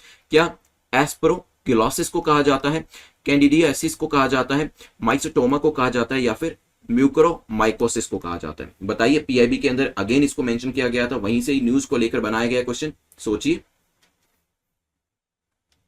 चलिए, तो पीआईबी के अंदर न्यूज थी गवर्नमेंट जो है वो काफी सारे स्टेप्स ले रही है ताकि एम्फोटेरिसिन बी एम्फोटेरिसिन बी जो है ज्यादा से ज्यादा लोगों को प्रोवाइड करा जा सके, ताकि ये म्यूकोरमाइकोसिस को फाइट कर सके, जिसको कि ब्लैक फंगस भी कहा जाता है। तो आंसर क्या हो जाएगा? D will be the correct answer. अभी ये म्यूकोरमाइकोसिस की प्रॉब्लम क्यों देखने को मिल रही है? क्योंकि कोविड-19 के टाइम पे काफी सारी ड्रग्स जो है वो बताई जा रही है यहाँ पर रोगियों को लेने के लिए। पेशेंट्स जो है कोविड-19 टाइम पे काफी हैवी स्टेरॉइड भी ले रहे हैं, क्योंकि डॉक्टर्स ऐसा प्रिस्क्राइब कर रहे हैं ताकि कोविड-19 के जो इफेक्ट्स होते हैं उसको काउंटर किया जा सके। उसके चलते भी एक साइड इफेक्ट के तौर पे म्यूकोरमाइकोसिस का जो इशू है वो यहां पर देखने को मिल रहा है। तो यहां पर मैं आपकी नॉलेज के लिए भी इसे बता देता हूं, तो ध्यान रखिएगा, इस तरह की सिचुएशन हो सकती है। Who are at the risk? Diabetic most vulnerable as fungus feeds on the sugar. तो यहाँ पे जो लोग डायबिटिक हैं उनको सबसे ज्यादा परेशानी हो रही है, क्योंकि ये जो फंगस है, ब्लैक फंगस, ये शुगर के ऊपर फीड करती है। तो शुगर जो है उनके लिए खुराक के तौर पे काम करता है। जो लोग कोविड-19 के टाइम पे हैवी स्टेरॉइड ले रहे हैं ट्रीटमेंट के तौर पे, उनको भी ये प्रॉब्लम हो सकती है। Patients kept on humidified oxygen, जो लोग ह्यूमिडिफाइड ऑक्सीजन ले रहे हैं, पेशेंट्स को जरूरत है, उनको भी ये प्रॉब्लम हो सकती है। ना इसके सिम्टम्स क्या है? फेशियल पेन होने लगता है, fresh onset of headache, post covid headache होने शुरू हो जाते हैं, नेजल और साइनस कंजेशन जो है वो देखने को मिलती है, आई जो आपकी आंखें होती है उसमें दर्द होने लगता है, लॉस ऑफ विजन भी यहाँ पर देखने को मिलता है। ठीक है, तो यहाँ पे स्टेरॉइड्स जो है डॉक्टर्स काफी सारे प्रिस्क्राइब कर रहे हैं, ये तो बात सही है, लेकिन उनको इस चीज को कहा जा रहा है कि थोड़ा सा अवॉइड करना चाहिए, या फिर सोच समझ के स्टेरॉइड जो है वो बताने चाहिए। अदरवाइज म्यूकोरमाइकोसिस जो है वो एक नई ही प्रॉब्लम जो है पेशेंट के लिए क्रिएट हो जाएगी। एक तो जो इंडिविजुअल है पहले ही कोविड-19 से सफर कर रहा है, उसके बाद ये प्रॉब्लम जब आ जाएगी तो बहुत बड़ी परेशानी हो सकती है। तो ध्यान रखिएगा, ब्लैक फंगस के बारे में भी पीआईबी से क्वेश्चन बनाया गया था। जो इन्फोग्राफिक है वो भी मैंने आपको दे दिया, इसको अच्छे से पढ़ लीजिएगा। चलिए क्वेश्चन नंबर 6 पे जाने से पहले जो 50 डेज रिवीजन सीरीज है इसके बारे में जान लेते हैं। सो अगर आप में से कुछ लोग ये सोच रहे हैं अभी कि स्टैटिक पोर्शन उनका कंप्लीट नहीं है, देखिए अगर आपका स्टैटिक पोर्शन आपने अच्छे से कवर किया है तो मैं आपको यही रेकमेंड करूंगा कि जो आपके नोट्स आपने बनाए उसको अच्छे से रिवाइज करिएगा। बट अगर आपको लगता है कि जो स्टैटिक पोर्शन है वो आपने अच्छे से कवर नहीं किया है, बिकॉज करंट अफेयर्स जो है आपने ज्यादा अच्छे से कवर किए, उसकी वजह से ज्यादा टाइम नहीं मिल पाया, इंडियन पॉलिटी को कवर नहीं कर पाए, आप स्पेक्ट्रम को कवर नहीं कर पाए, आप शंकर आयस की जो एनवायरमेंट है उसको कवर नहीं कर पाए, इसी तरीके से रमेश सिंह को नहीं कवर कर पाए, तो इकोनॉमिक्स से लेके Indian polity, history, ancient history, NCERT से अगर आपका मिस हो गया है then you can go for this course. तो यहाँ पे स्टैटिक पोर्शन के अंदर 50 डेज के अंदर जितना ह्यूमनली पॉसिबल है जो आप कवर कर सकते हैं मिनिमम पॉसिबल टाइम के अंदर, वो यहाँ पर आपको लेक्चर्स जो है वो दिए गए। मिनिमम पॉसिबल टाइम में शॉर्ट लेक्चर्स के थ्रू आपको सिलेबस जो है वो कवर करा के यहाँ पर दिया गया। इसके अंदर आप चाहें तो एक पीडीएफ जो है वो उसका लिंक मैं नीचे दे दूंगा, और अदरवाइज netmock.com पर डायरेक्टली जाकर भी आप जो पीडीएफ है उसको देख सकते हो। उसमें डे वाइज आपको बताया है कि डे 1 में क्या कवर कराया जाएगा, डे 2 में, डे 3 में, ऐसे so on up to day 50 के अंदर। आप चाहें तो एक दिन के अंदर 2 दिन को भी कवर कर सकते हैं, because the lectures are already posted there. Lecture जो है ऑलरेडी वहां पर डाल दिए गए। बट रेस्ट एश्योर्ड कि 50 डेज के अंदर जितनी चीज कवर करी जा सकती है यूपीएससी को लेकर वो यहां पर आपकी कराई गई है concerning all the static subject. सभी स्टैटिक सब्जेक्ट को लेकर जितना यहां पर ह्यूमनली पॉसिबल कवर कराया जा सकता है वो कराया गया, ताकि आपकी जो प्रोबेबिलिटी है एग्जाम के अंदर, एग्जाम को क्रैक करने की, स्टैटिक पोर्शन के अंदर अच्छा स्कोर करने की, वो आप यहां पर अचीव कर सकते हैं। लेकिन अगर आप नेक्स्ट ईयर के लिए तैयारी कर रहे हैं then you can go for the 200 days का जो कोर्स है या फिर 500 डेज का कोर्स है। तो इन दोनों में से किसी भी कोर्स को आप ज्वाइन कर सकते हैं, बिकॉज यहां पर दोनों ही कोर्सेज के अंदर एनसीईआरटी से लेकर आपके जो एडवांस बुक्स होती है उसमें से आपको एमसीक्यूज के लेक्चर भी मिल जाएंगे, साथ ही साथ क्लास लेक्चर भी मिल जाएंगे, क्योंकि दोनों को जब आप करते हैं, क्लास लेक्चर को और एमसीक्यू लेक्चर्स को, तो जो आपकी तैयारी होती है वो आपके प्रीलिम्स और मेंस दोनों के लिए काफी अच्छे से हो जाती है। क्योंकि जब आप एमसीक्यूज को सोल्व करना शुरू करते हैं एक अच्छे से आपकी तैयारी होती है कि एलिमिनेशन मेथड को कैसे यूज करना है, जिसमें प्रीलिम्स के अंदर आपका स्कोर जो है वो इंप्रूव होता चला जाता है। देयरफॉर ये जो स्ट्रेटेजी है यूज किया गया है, जो लेक्चर्स हैं वो सिर्फ क्लास लेक्चर नहीं है, एमसीक्यूज लेक्चर को भी अलग से कवर किया गया, सो दैट डे वाइज आप तैयारी कर सके, शेड्यूल आपको बनाने की जरूरत ना पड़े। आप यहां पे जैसे ही डे आपका अपलोड होता है आप उसकी तैयारी कर सकते हैं, उसके अंदर दिए गए वीडियोस को देख सकते हैं, एमसीक्यूज को प्रैक्टिस कर सकते हैं, दूसरों के साथ अपनी परफॉर्मेंस को कंपेयर कर सकते हैं, इवन मेंस के जो आंसर्स है वो भी आप यहां पर लिख सकते हैं। चलिए चलते हैं क्वेश्चन नंबर 6 को देख लेते हैं। क्वेश्चन नंबर 6 बात करता है मुकुर्ती नेशनल पार्क को लेकर। पूछा गया है इस नेशनल पार्क को लेकर बताएं कौन सी स्टेटमेंट आपकी यहां पर करेक्ट है। पहली स्टेटमेंट कहती है it is UNESCO world heritage site, ये यूनेस्को की वर्ल्ड हेरिटेज साइट है, हो सकता है। It is located on the Eastern Ghat mountain range, Eastern Ghat mountain range के ऊपर ये लोकेट करती है। And the main reason behind establishing a national park in the place was to protect the Nilgiri tahr, Nilgiri तहर को प्रोटेक्ट करने के लिए यहां पर नेशनल पार्क जो है उसको एस्टैब्लिश किया गया। द हिंदू से बनाया गया क्वेश्चन, जल्दी से बताएं। Ecological sensitive corridor adjoining Mukurthi national park under threat, illegal construction जो है उसकी न्यूज आ रही थी यहां से, इसी वजह से ये पर्टिकुलर लोकेशन जो है वो न्यूज में थी। सोचिए क्या आंसर होगा, फिर करते हैं डिस्कशन। चलिए, तो मुकुर्ती नेशनल पार्क जो है, yes it is a UNESCO world heritage site. तो आपकी जो पहली स्टेटमेंट है वो करेक्ट हो जाती है। सेकंड स्टेटमेंट की बात करें, so it is not located on the Eastern Ghat side, rather आपके जो तमिलनाडु के वेस्टर्न घाट माउंटेन वाला रीजन है वहां पर north west corner of Tamil Nadu या फिर वेस्टर्न घाट माउंटेन रेंज के अंदर ये लोकेट करता है। It is also a part of Nilgiri biosphere reserve, Nilgiri biosphere reserve का भी ये पार्ट है। तो सेकंड स्टेटमेंट आपकी यहां पर इनकरेक्ट हो जाती है। The main reason behind establishing this national park, ताकि हम नीलगिरी तैर को प्रोटेक्ट कर सके। तो यस, यहां पर जो आपकी स्पीसीज है नीलगिरी तैर, उसको प्रोटेक्ट करने के लिए ही नेशनल पार्क को बनाया गया है। तो तीसरी स्टेटमेंट आपकी करेक्ट है। आंसर क्या हो जाएगा? B will be the correct answer. ध्यान रखिएगा, लोकेशन जो मैं आपको एक बार मैप के ऊपर भी दिखा देता हूं। ऑन द वेस्टर्न घाट वाली साइड ये एग्जिस्ट करता है, on the north western corner of Tamil Nadu. चलिए चलते हैं यहां पर क्वेश्चन नंबर 7 को देख लेते हैं, जो कि वोएजर द फर्स्ट स्पेसक्राफ्ट को लेकर पूछा गया है। इसको लॉन्च किया गया था किस एजेंसी के द्वारा? तो यहाँ पे नासा है, ईएससी है, रोस्कोस्मोस है, CNES है। जल्दी से बताएं क्या आंसर होगा। अगेन न्यूज़पेपर से इसे बनाया गया है, सोचिए। चलिए, नासा का वोएजर 1 जो है, इसने अभी सोलर सिस्टम के बियॉन्ड इंटरस्टेलर प्लाज्मा जो है, इंटरस्टेलर प्लाज्मा जो है, इसके कुछ आप कह सकते हैं कि फेंट कुछ इसको डिटेक्ट किया है, और परसिस्टेंट हमिंग जो है इंटरस्टेलर प्लाज्मा की, उसको यहां पर डिटेक्ट किया है। तो ये भेजा किसके द्वारा गया था? नासा के द्वारा भेजा गया था, ध्यान रखिएगा। And because of this persistent humming of Interstellar plasma जो यहां पर डिटेक्ट करी गई, काफी फेंट हमिंग को डिटेक्ट किया गया, काफी फेंट साउंड को डिटेक्ट किया गया, उसकी वजह से ये न्यूज में था। तो आंसर क्या हो जाएगा? A will be the correct answer. चलिए ध्यान रखिएगा, वोएजर 1 एक स्पेस प्रोब है that was launched by NASA, और ये भेजा गया था सितंबर 5 1977 के अंदर। जो इनका पूरा अमेरिका का जो पूरा वोएजर प्रोग्राम है, उसके अंदर इसे भेजा गया था, ताकि सोलर सिस्टम के बाहर की जो जगह है, आउटर सोलर सिस्टम जो है, उसको स्टडी किया जा सके। ठीक है, चलिए चलते हैं क्वेश्चन नंबर 8 को देख लेते हैं। क्वेश्चन नंबर 8 हमारा है, अल अक्सा मॉस्क को लेकर पूछा गया, ये कहां पर लोकेट करती है? Situated at which of the following city? काफी न्यूज में थी। क्या ये तेहरान में है, रियाद में है, दुबई में है, जेरूसलम में है? बताएं। न्यूज़पेपर से क्वेश्चन बनाया गया है, लेट्स सी आप लोग आंसर कर पाते हैं या नहीं। चलिए, तो इजरायली फोर्सेस जो हैं, उन्होंने अल अक्सा कंपाउंड के अंदर एंटर किया था, जेरूसलम के अंदर ये लोकेट करती है। आंसर क्या हो जाएगा? D will be the correct answer. ध्यान रखिएगा, न्यूज जो है न्यूज़पेपर में आपने डेफिनेटली इसके बारे में पढ़ी होगी। It is located in the old city of Jerusalem. It is the third holiest site in Islam. Mosque जो है, it was built on the top of Temple Mount. ठीक है, known as the Al-Aqsa compound, या फिर इसे कहा जाता है हरमैश शरीफ इन इस्लाम। मुस्लिम बिलीव करते हैं कि मोहम्मद जो है, उनको ट्रांसपोर्ट किया गया था from the Great Mosque of Mecca to the Al Aqsa during the night journey, और यहां पर जो अभी इजरायली फोर्सेस जो हैं, इसके कंपाउंड में एंटर कर गए थे, इसी वजह से ये न्यूज में था। लोकेशन आपसे पूछी जा सकती है। चलते हैं क्वेश्चन नंबर 9 के ऊपर, जो कि इकोनॉमी को लेकर पूछा गया। शॉर्टेज ऑफ इकोनॉमी क्या होता है, इसको लेकर आपको बताना है। करेक्ट स्टेटमेंट क्या है? It is a condition where the quantity demands is greater than the quantity supplied. तो क्वांटिटी जो डिमांड करी गई है, वो सप्लाई करने से ज्यादा होती है मार्केट प्लेस के अंदर। पॉसिबल है। There are 3 main causes of shortage. Shortage के 3 कॉज हो सकते हैं, या तो डिमांड ज्यादा है, या सप्लाई कम है, या गवर्नमेंट इंटरवेंशन है। बताइए, बिल्कुल कॉमन सेंस को यूज करिएगा, इसका आंसर कर पाएंगे। न्यूज़पेपर से क्वेश्चन बनाया गया था, हिंदू से, सोचिए।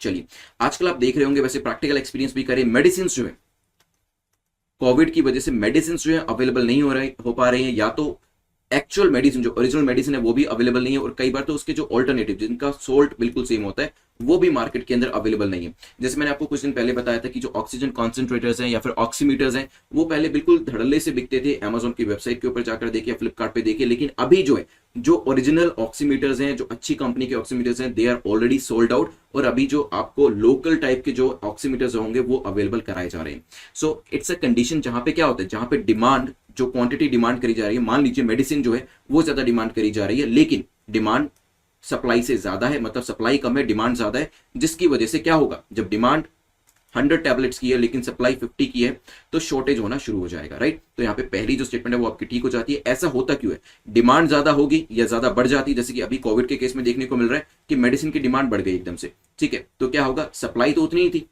अब उसे धीरे धीरे इंक्रीज किया जा रहा है, तो इस वजह से शॉर्टेज होती है। या फिर डिमांड जो आपकी उतनी ही है लेकिन सप्लाई कम हो गई किसी भी रीजन की वजह से, तो भी यहाँ पे शॉर्टेज लाइक सिचुएशन क्रिएट हो जाती है। या फिर गवर्नमेंट किसी चीज में इंटरवीन करती है, तो वहां पर भी शॉर्टेज लाइक सिचुएशन क्रिएट हो जाती है, ठीक है। तो आंसर क्या हो जाएगा?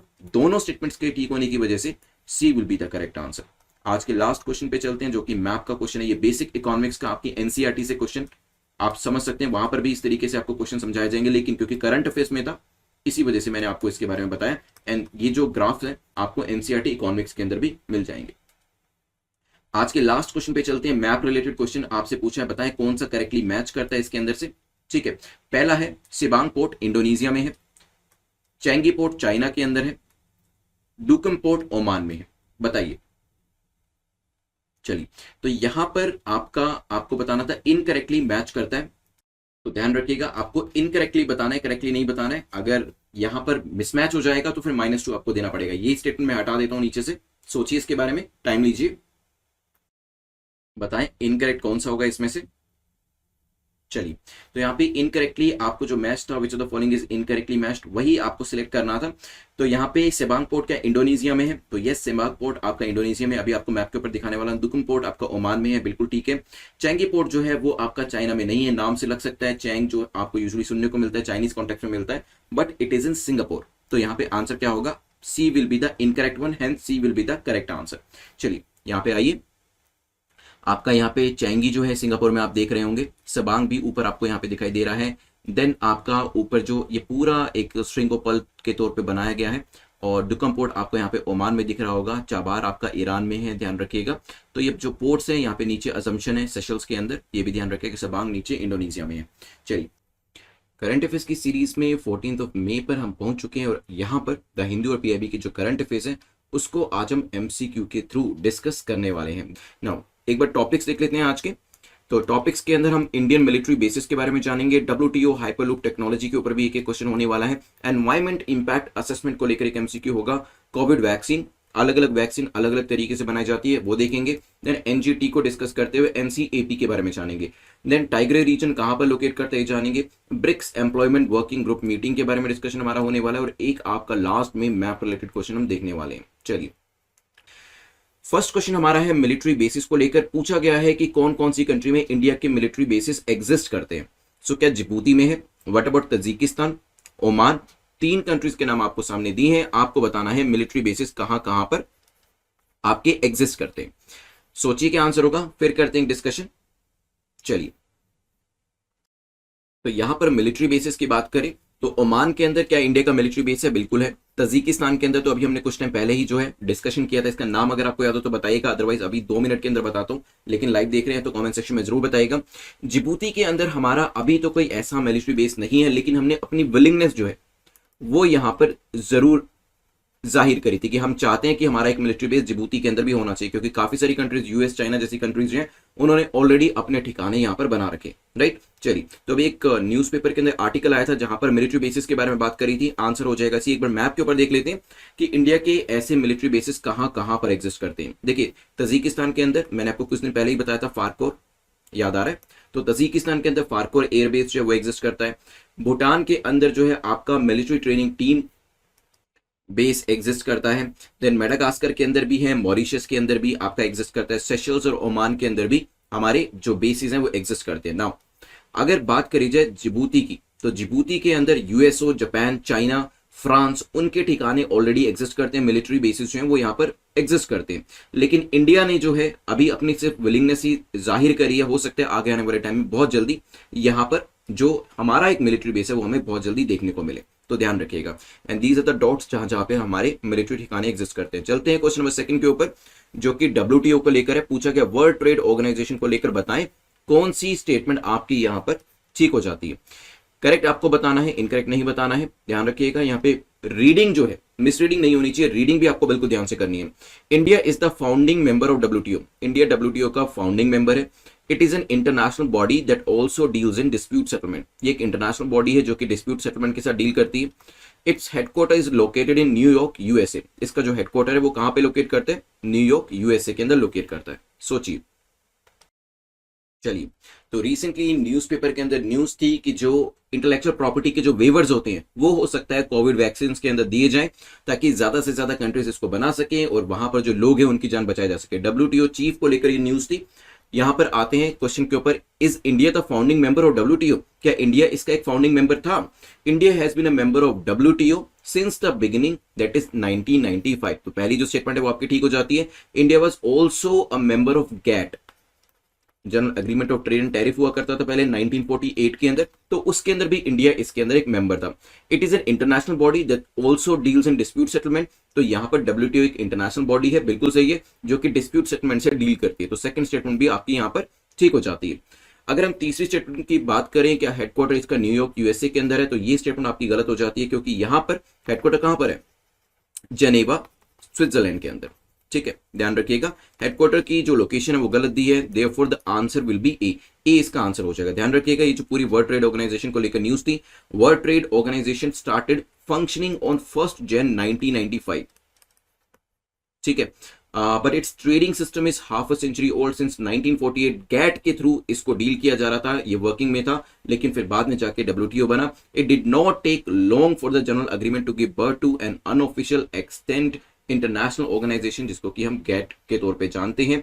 ये कुछ चीजें जो हैं डब्ल्यूटीओ के बारे में ध्यान रखिएगा। चलते हैं नेक्स्ट क्वेश्चन के ऊपर, विच इज क्वेश्चन नंबर 3, जो कि हाइपरलूप टेक्नोलॉजी को लेकर है। पूछा गया है हाइपरलूप टेक्नोलॉजी को लेकर बताएं कौन सी स्टेटमेंट आपकी करेक्ट है, कौन सा कथन आपका सही है। दो स्टेटमेंट दे रखे, बिल्कुल ध्यान से पढ़िएगा।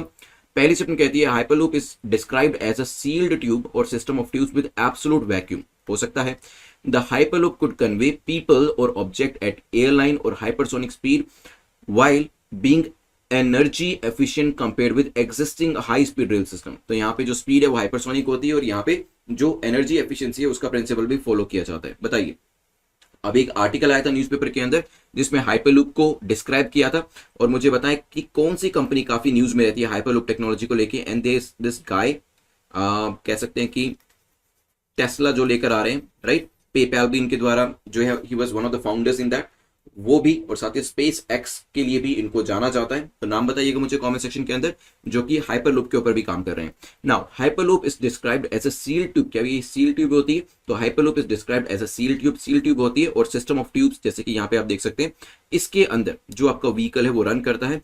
तो इसमें होता क्या है, देखिए, इट्स अ टेक्नोलॉजी जिसमें सील ट्यूब होती है, उसके अंदर आपका व्हीकल्स रहता है, लेकिन यहां पर जो एयर प्रेशर है, लो एयर प्रेशर रहता है, थ्रू विच अ पोर्ट, जो इसके अंदर आपका व्हीकल मूव कर रहा है उसको पोर्ट कहते हैं, दैट में travel substantially free of air resistance. क्योंकि एयर प्रेशर काफी कम होगा तो एयर रेजिस्टेंस भी कम होगी और फ्रिक्शन जो है वो कम होगा, जिसकी वजह से स्पीड काफी ज्यादा हो जाएगी। तो एब्सोल्यूट वैक्यूम वाली जो बात है वो गलत हो जाती है, क्योंकि इसके अंदर लो एयर प्रेशर आपको देखने को मिलता है, ये चीज ध्यान रखिएगा। सेकंड स्टेटमेंट की अगर बात करें तो यहां से बिल्कुल सही है, जो लोग हैं उनको भी ट्रैवल कराया जा सकता है और ऑब्जेक्ट्स को भी ट्रैवल कराया जा सकता है, और स्पीड हाइपरसोनिक होती है, काफी तेज इसकी स्पीड रहती है, और एनर्जी एफिशिएंसी भी आपको यहां पर देखने के लिए मिलेगी। तो दोनों यहाँ पे सेकंड स्टेटमेंट आपकी ठीक हो जाती है, पहली स्टेटमेंट आपकी इनकरेक्ट है, hence your answer will be B. तो यहाँ पे देखिएगा, दिस इज द ट्यूब, जो बाहर आपको बाहर वाली साइड दिख रही है अंदर, दिस इज द पोर्ट, जिसके अंदर आपको यहाँ पे लोग बैठे हुए दिखाई दे रहे होंगे। Hyperloop is a proposed mode of passenger and freight transportation first used to describe an open source Vectran design released by a joint team from the Tesla and SpaceX, जिसका नाम मैंने आपको बताया था। चलते हैं नेक्स्ट क्वेश्चन के ऊपर, विच इज क्वेश्चन नंबर 4, जो कि एनवायरमेंट इंपैक्ट असेसमेंट को लेकर है। दो स्टेटमेंट्स यहां पर दिए और आपसे पूछा बताइए कौन सी स्टेटमेंट EIA को लेकर करेक्ट है। पहली स्टेटमेंट थोड़ी सी लेंथी स्टेटमेंट है, तो बिल्कुल ध्यान से पढ़िएगा। EIA is essentially a process of evaluating the impact of project, जैसे कि माइनिंग, बिल्डिंग, इरिगेशन, डैम, कोई भी ऐसा थर्मल पावर प्लांट का प्रोजेक्ट है, उसका impact human health, safety, environment के ऊपर क्या पड़ने वाला है, इसको लेकर इवैल्यूएशन किया जाता है। Category B projects are appraised at the state level. जो कैटेगरी बी प्रोजेक्ट्स होते हैं उनको स्टेट लेवल के ऊपर अप्रेज किया जाता है, उसका अप्रेजल किया जाता है। बताइए, न्यूज़पेपर के अंदर आर्टिकल दिया गया था, दो स्टेटमेंट्स आपके सामने, जल्दी से बताएं क्या आंसर होगा, फिर डिस्कशन करते हैं। चलिए, तो लास्ट वीक एनवायरमेंट मिनिस्टर जो हैं या फिर मिनिस्ट्री जो है, उन्होंने अलाउ किया था काफी सारी कंपनीज को और साथ ही साथ सेवरल इंडस्ट्रीज को कि वो अपनी कैपेसिटी को एक्सपेंड कर सकती है based on self certification, that their operation जो है वो किसी ना किसी तरीके से पोल्यूशन लोड को इंक्रीज नहीं करेगा। तो अगर आप अपने आप को सेल्फ सर्टिफाई करते हैं तो आप इस तरीके से जो अपना एक्सपेंशन है वो कर सकते हैं। This is in line with amendment in the environment impact assessment notification 2006 and 2016 and 20, जो अलग अलग टाइम पे नोटिफिकेशन आए थे, तो वहां पर कहा था कि सेल्फ सर्टिफिकेशन का जो प्रोविजन है वो रखा गया, राइट। चलिए, उसी को ही ध्यान में रखते हुए चलते हैं, दो स्टेटमेंट्स को यहां पर स्टडी करते हैं। पहली स्टेटमेंट आपकी कहती है EIA is essentially a process. तो इसके अंदर देखिए अलग अलग आपके जो प्रोजेक्ट्स होते हैं, चाहे वो माइनिंग का हो, थर्मल पावर प्लांट का हो, यहाँ पे एनवायरमेंट इंपैक्ट असेसमेंट में यही देखा जाता है कि हमारे एनवायरमेंट के ऊपर, ह्यूमन हेल्थ के ऊपर किस तरीके के प्रभाव पड़ने वाले। तो पहली जो स्टेटमेंट है वो आपकी ठीक हो जाती है। दो तरीके के प्रोजेक्ट्स होते हैं यहाँ पे, कैटेगरी ए है और कैटेगरी बी है। कैटेगरी ए प्रोजेक्ट से होते हैं वो नेशनल लेवल पे असेस किए जाते हैं और कैटेगरी बी प्रोजेक्ट से होते हैं वो स्टेट लेवल पे असेस किए जाते हैं, राइट। तो दोनों स्टेटमेंट्स ठीक होने की वजह से आंसर विल बी सी। ध्यान रखिएगा। चलते हैं यहां पर एनवायरमेंट इंपैक्ट असेसमेंट से आगे बढ़ते हुए क्वेश्चन नंबर 5 को देख लेते हैं। यहां पर वेरियस वैक्सीन दी और उसकी वेरियस यहां पर टाइप्स दिए कि किस किस तरीके की टाइप की वैक्सीन है और आपको बताना है कौन सा यहां पर इनकरेक्ट है। पहली है Covaxin, this is inactivated virus vaccine, हो सकता है। जॉनसन एंड जॉनसन की जो वैक्सीन है that is viral vector vaccine, this is also possibility. जो आपकी स्पुतनिक 5 है वो एक RNA वैक्सीन है। बताइए क्या आंसर होगा, फिर करते हैं डिस्कशन। चलिए, पहली जो वैक्सीन है कोवैक्सीन, ये एक इनएक्टिवेटेड वायरस बेस्ड कोविड-19 वैक्सीन है जिसे कि भारत बायोटेक के द्वारा बनाया गया और इंडिया में काफी ज्यादा इसकी डिमांड भी है, ठीक है। और ये बनाया गया भारत बायोटेक ने इन कोलैबोरेशन विद ICMR। तो ये जो पहली जो पेयर है यहाँ पे करेक्ट हो जाता है। जॉनसन एंड जॉनसन जो एक वायरल वेक्टर वैक्सीन है फॉर कोविड-19 जिसे कि किसके द्वारा बनाया गया, डेवलप्ड बाय यहाँ पर जेनसन वैक्सीन के द्वारा बनाया गया इसे नेदरलैंड के अंदर। और साथ ही साथ दूसरा कोलैबोरेशन भी इसमें थे, अमेरिका की जो कंपनी है जॉनसन एंड जॉनसन वो भी इसमें शामिल थी। अब आते हैं स्पुतनिक 5 जो कि रशियन वैक्सीन है। Now it is an adeno virus viral vector vaccine for कोविड-19। तो क्या है ये, it is an adeno virus viral vector vaccine for कोविड-19 जिसे कि किसके द्वारा बनाया गया, जिसे कि बनाया गया है एक एपिडेमोलॉजी एंड माइक्रोबायोलॉजी के रिसर्च इंस्टीट्यूट के द्वारा। तो जो तीसरा यहाँ पे स्पुतनिक को लेकर है वो इनकरेक्ट हो जाता है और आपको इनकरेक्ट ही बताना था। देखिए अगर आपने इसको करेक्ट सोच के आंसर किया है, मींस आपने मिसरीडिंग करी है या फिर जल्दी जल्दी में गलत पढ़ा, तो -2 मार्क्स अपने आप को दीजिएगा। बिकॉज यहां पर इनकरेक्शन को करेक्ट पढ़ने या मिसरीडिंग के लिए जो मार्किंग है वो -2 आपको करनी है, राइट। अदरवाइज कोई नेगेटिव मार्किंग नहीं है। लेकिन अगर आप मिसरीड करते हैं या फिर जल्दी की वजह से अपने क्वेश्चन को गलत रीड करके गलत करते हैं तो -2 अपने स्कोर में कर दीजिएगा। फाइनल स्कोर अगर आपका 9 है तो -2 कर दीजिएगा, 5 है तो -2 कर दीजिएगा, तो फाइनल स्कोर आपका 3 हो जाएगा, यहाँ पे 7 हो जाएगा। क्योंकि यहां पर आंसर में इनकरेक्ट पूछा था तो C will be your correct answer, क्योंकि वही एक इनकरेक्ट मैच था। यहां पर देख लीजिए अलग अलग तरीके की जो वैक्सीन है, ऑक्सफोर्ड यूनिवर्सिटी की एस्ट्राजेनेका की जो वैक्सीन है it is a viral vector genetically modified virus की जो वैक्सीन है, इसमें भी 2 डोजेस दी जाती हैं और इफेक्टिव की जो परसेंटेज है वो यहाँ पर दे रखी है। रेगुलर फिक्स टेम्परेचर पे इसको रखा जा सकता है। कॉस्ट पर डोज जो है वो भी अराउंड 3 यहाँ पे पाउंड या फिर $4 के आसपास दे रखी है। मॉडर्ना USA की वैक्सीन है, mRNA है। तो mRNA जो है अब तक की काफी इफेक्टिव वैक्सीन जो मानी जाती है, लेकिन स्टोरेज करने में थोड़ी सी दिक्कत हो सकती है क्योंकि -20 से 6 डिग्री पे इसको रखना पड़ता है। और इसमें 95% इसकी एफिशिएंसी जो देखने को हमें मिल रही है। 2 डोजेस यहाँ पर इसकी जरूरत पड़ती है। इसकी कॉस्ट काफी ज्यादा है, ठीक है। चलिए, देन आपकी फाइजर की है। फाइजर में भी RNA को यूज किया गया है और यहाँ पर इसकी भी 2 डोजेस लगती है। परसेंटेज जो है 95% इफेक्टिव है, लेकिन इसको स्टोर करने में थोड़ी सी परेशानी देखने को मिलती है। कॉस्ट इसकी भी मॉडरेट कही जा सकती है। फिर आपकी रशियन है जिसमें वायरल वेक्टर है, 2 डोजेस लगेंगी, 92% है और रेगुलर फिक्स टेम्परेचर में इसको रखा जा सकता है और कॉस्ट भी इसकी कुछ खास नहीं है, ठीक है। चलिए ध्यान रखिएगा इसके बारे में। चलते हैं क्वेश्चन नंबर 6 के ऊपर। क्वेश्चन नंबर 6 पे जाने से पहले ईद के लिए यहां पर आप ईद 50 कोड को यूज कर सकते हैं and whatever the series you want to join. Because देखिए अभी आपके पास टाइम है and if you want to consolidate your preparation आप इसमें लग जाइए। बिकॉज 100 डेज की अगर आपके सामने एक टारगेट है तो उन 100 डेज के अंदर अपना बेस्ट देना शुरू कर दीजिए। इसमें सेल्फ स्टडी तो आप करेंगे ही करेंगे, लेकिन डेली बेसिस पे जो असाइनमेंट्स मिलते हैं उसको बहुत अच्छे से करें, रिवाइज करें उसको मल्टीपल टाइम्स, ताकि जब आपके सामने एग्जाम आता है तब तक आपका स्टैटिक और करंट, देखिए करंट तो वैसे भी डेली बेसिस पे आप कर ही रहे हैं और यहां पर भी आप करंट अफेयर्स को करेंगे तो स्टैटिक और करंट आपका इतना स्ट्रॉन्ग हो जाएगा कि एग्जाम के अंदर आपको परेशानी नहीं होगी, राइट। इवन 149 डेज के अंदर 200 डेज को भी आप एनरोल करा सकते हैं। यहां पर 200 डेज का भी जो आपका पूरा कोर्स है उसको कंप्लीट कर सकते हैं। इसमें जो मेंस के क्वेश्चन जो मैंने आपको असाइनमेंट के रूप में दिए वो चाहे तो मिस कर दीजिएगा, वो आप प्रीलिम्स एग्जाम को क्रैक करने के बाद भी कर सकते हैं। Now your job is to enrol, but enrolment सिर्फ काफी नहीं है, यहां पर डेली बेसिस पे आपको असाइनमेंट करने पड़ेंगे एक्स्ट्रा टाइम जो आपको मिला है उसको अच्छे से यूज करेंगे तो यहाँ पे कोर्स भी आपका कंप्लीट हो जाएगा और एग्जाम भी आपका क्रैक हो जाएगा, राइट। बिकॉज यहाँ पर मैंने अपना 100% दिया इन कोर्सेज के अंदर, जिसमें आपको स्टैटिक में राइट फ्रॉम इकोनॉमिक्स, पॉलिटी, आपका एनवायरमेंट इकोलॉजी जो है, स्पेक्ट्रम की जो आपकी बुक है उसको कंप्लीट कराया, आर्ट एंड कल्चर जो है उसके भी यहाँ पर जो लेक्चर्स है वो आपको प्रोवाइड करें ताकि आपकी एक बेहतर तरीके से प्रिपरेशन हो सके। सो यहाँ पर आप 100 डेज 200 डेज के लिए इस साल अगर अपीयर कर रहे हैं, ये क्रैश कोर्सेज के अंदर एनरोल करा सकते हैं ताकि जब तक एग्जाम आए आपकी तैयारी अच्छे से हो जाए। लेकिन नेक्स्ट ईयर के लिए तैयारी कर रहे हैं तो मिशन यूपीएससी 2022 या फिर 2023 के अंदर एनरोल करा सकते हैं। एंड बिकॉज ईद है आज, तो यहाँ पे ईद 50 जो कोड है आप उसको भी यूज कर सकते हैं। कुछ राज्यों में कल सेलिब्रेट किया गया था, कुछ राज्यों के अंदर आज सेलिब्रेट किया जा रहा है। चलिए चलते हैं यहाँ पर नेक्स्ट क्वेश्चन के ऊपर। क्वेश्चन नंबर 6 को लेकर एनजीटी के बारे में डिस्कशन करते हैं। नेशनल ग्रीन ट्रिब्यूनल के बारे में बताइए कौन सी स्टेटमेंट आपकी यहाँ पर ठीक है। 3 स्टेटमेंट्स आपके सामने दिए, न्यूज थी ये आपके न्यूज़पेपर के अंदर, और न्यूज के बारे में just in few seconds I am gonna tell you, लेकिन पहले स्टेटमेंट को देख लेते हैं। The tribunal shall be bound by the procedure laid down under the civil Procedure Code 1908. Maybe it's a specialized body equipped with necessary expertise to handle environmental disputes involving multidisciplinary issue। तो खासतौर पे जो environmental disputes होते हैं उनको handle किया जाता है, हो सकता है। It draws inspiration from India का जो constitution provision है, Constitution of India Part 3 Article 21 Protection of Life and Personal Liberty। बताइए यहाँ पे इसे constitution से रिलेट किया है, बताइए क्या आंसर होगा। चलिए सबसे पहले तो देखिए करेक्ट आपको बताना है, इसमें गलती मत करिएगा। पहली स्टेटमेंट की बात करें तो मैं आपको टाइम एंड अगेन बता चुका हूं कि जो एनजीटी है वो पीएनजे के प्रिंसिपल पे काम करता है। जो लोग लेक्चर्स को देखते हुए आ रहे हैं they will be able to figure it out कि पीएनजे क्या है। प्रिंसिपल ऑफ नेचुरल जस्टिस के बेसिस पे ये गाइड होती है, कोड ऑफ सिविल प्रोसीजर का इसमें कोई लेना देना नहीं है, ठीक है। So the tribunal shall not be bound by the procedure जो कि कोड ऑफ सिविल प्रोसीजर 1908 में दी है, but principal of natural justice के द्वारा ये गाइड करी जाएगी। पहली स्टेटमेंट इनकरेक्ट होने की वजह से बी को और डी को एलिमिनेट करिए जल्दी से। लेकिन सेकंड स्टेटमेंट की बात करें तो yes it is a specialised body जो कि क्या करती है, जिसके पास नेसेसरी एक्सपर्टीज है ताकि एनवायरमेंटल डिस्प्यूट्स को मैनेज किया जा सके।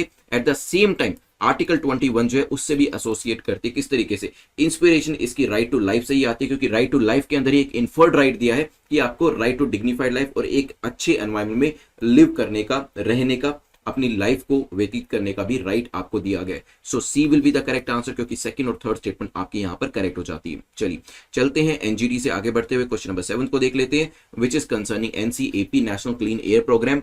3 स्टेटमेंट्स को देकर पूछा है कि बताएं कौन सी स्टेटमेंट आपकी इनकरेक्ट है, कौन सा कथन गलत है। It aims to achieve 20% to 30% reduction in particulate matter, PM जो है आपका concentration by 2024 keeping 2017 as the base. तो यहाँ पे 2024 तक 20 से 30% तक पीएम के अंदर कमी लाई जाएगी। It is legally binding document with specified legal action against erring cities. तो यहाँ पे लीगली बाइंडिंग डॉक्यूमेंट है और लीगल एक्शन भी लिया जाएगा ऐसी सिटीज के अगेंस्ट में जो ईयर आफ्टर ईयर बुरा परफॉर्म कर रही हैं। The overall objective of NCAP is a comprehensive management plan for prevention, control and abatement of air pollution besides augmenting the air quality monitoring network across the country. तो इसमें NCAP का objective क्या रखा गया है कि यहां पर एक तो हमें कॉम्प्रिहेंसिव मैनेजमेंट प्लान जो है वो बनाना है, किस चीज के लिए, प्रिवेंशन के लिए, और साथ ही साथ मॉनिटरिंग को भी यहां पर इंप्रूव करना है। सोचिए क्या आंसर होगा, फिर करते हैं डिस्कशन।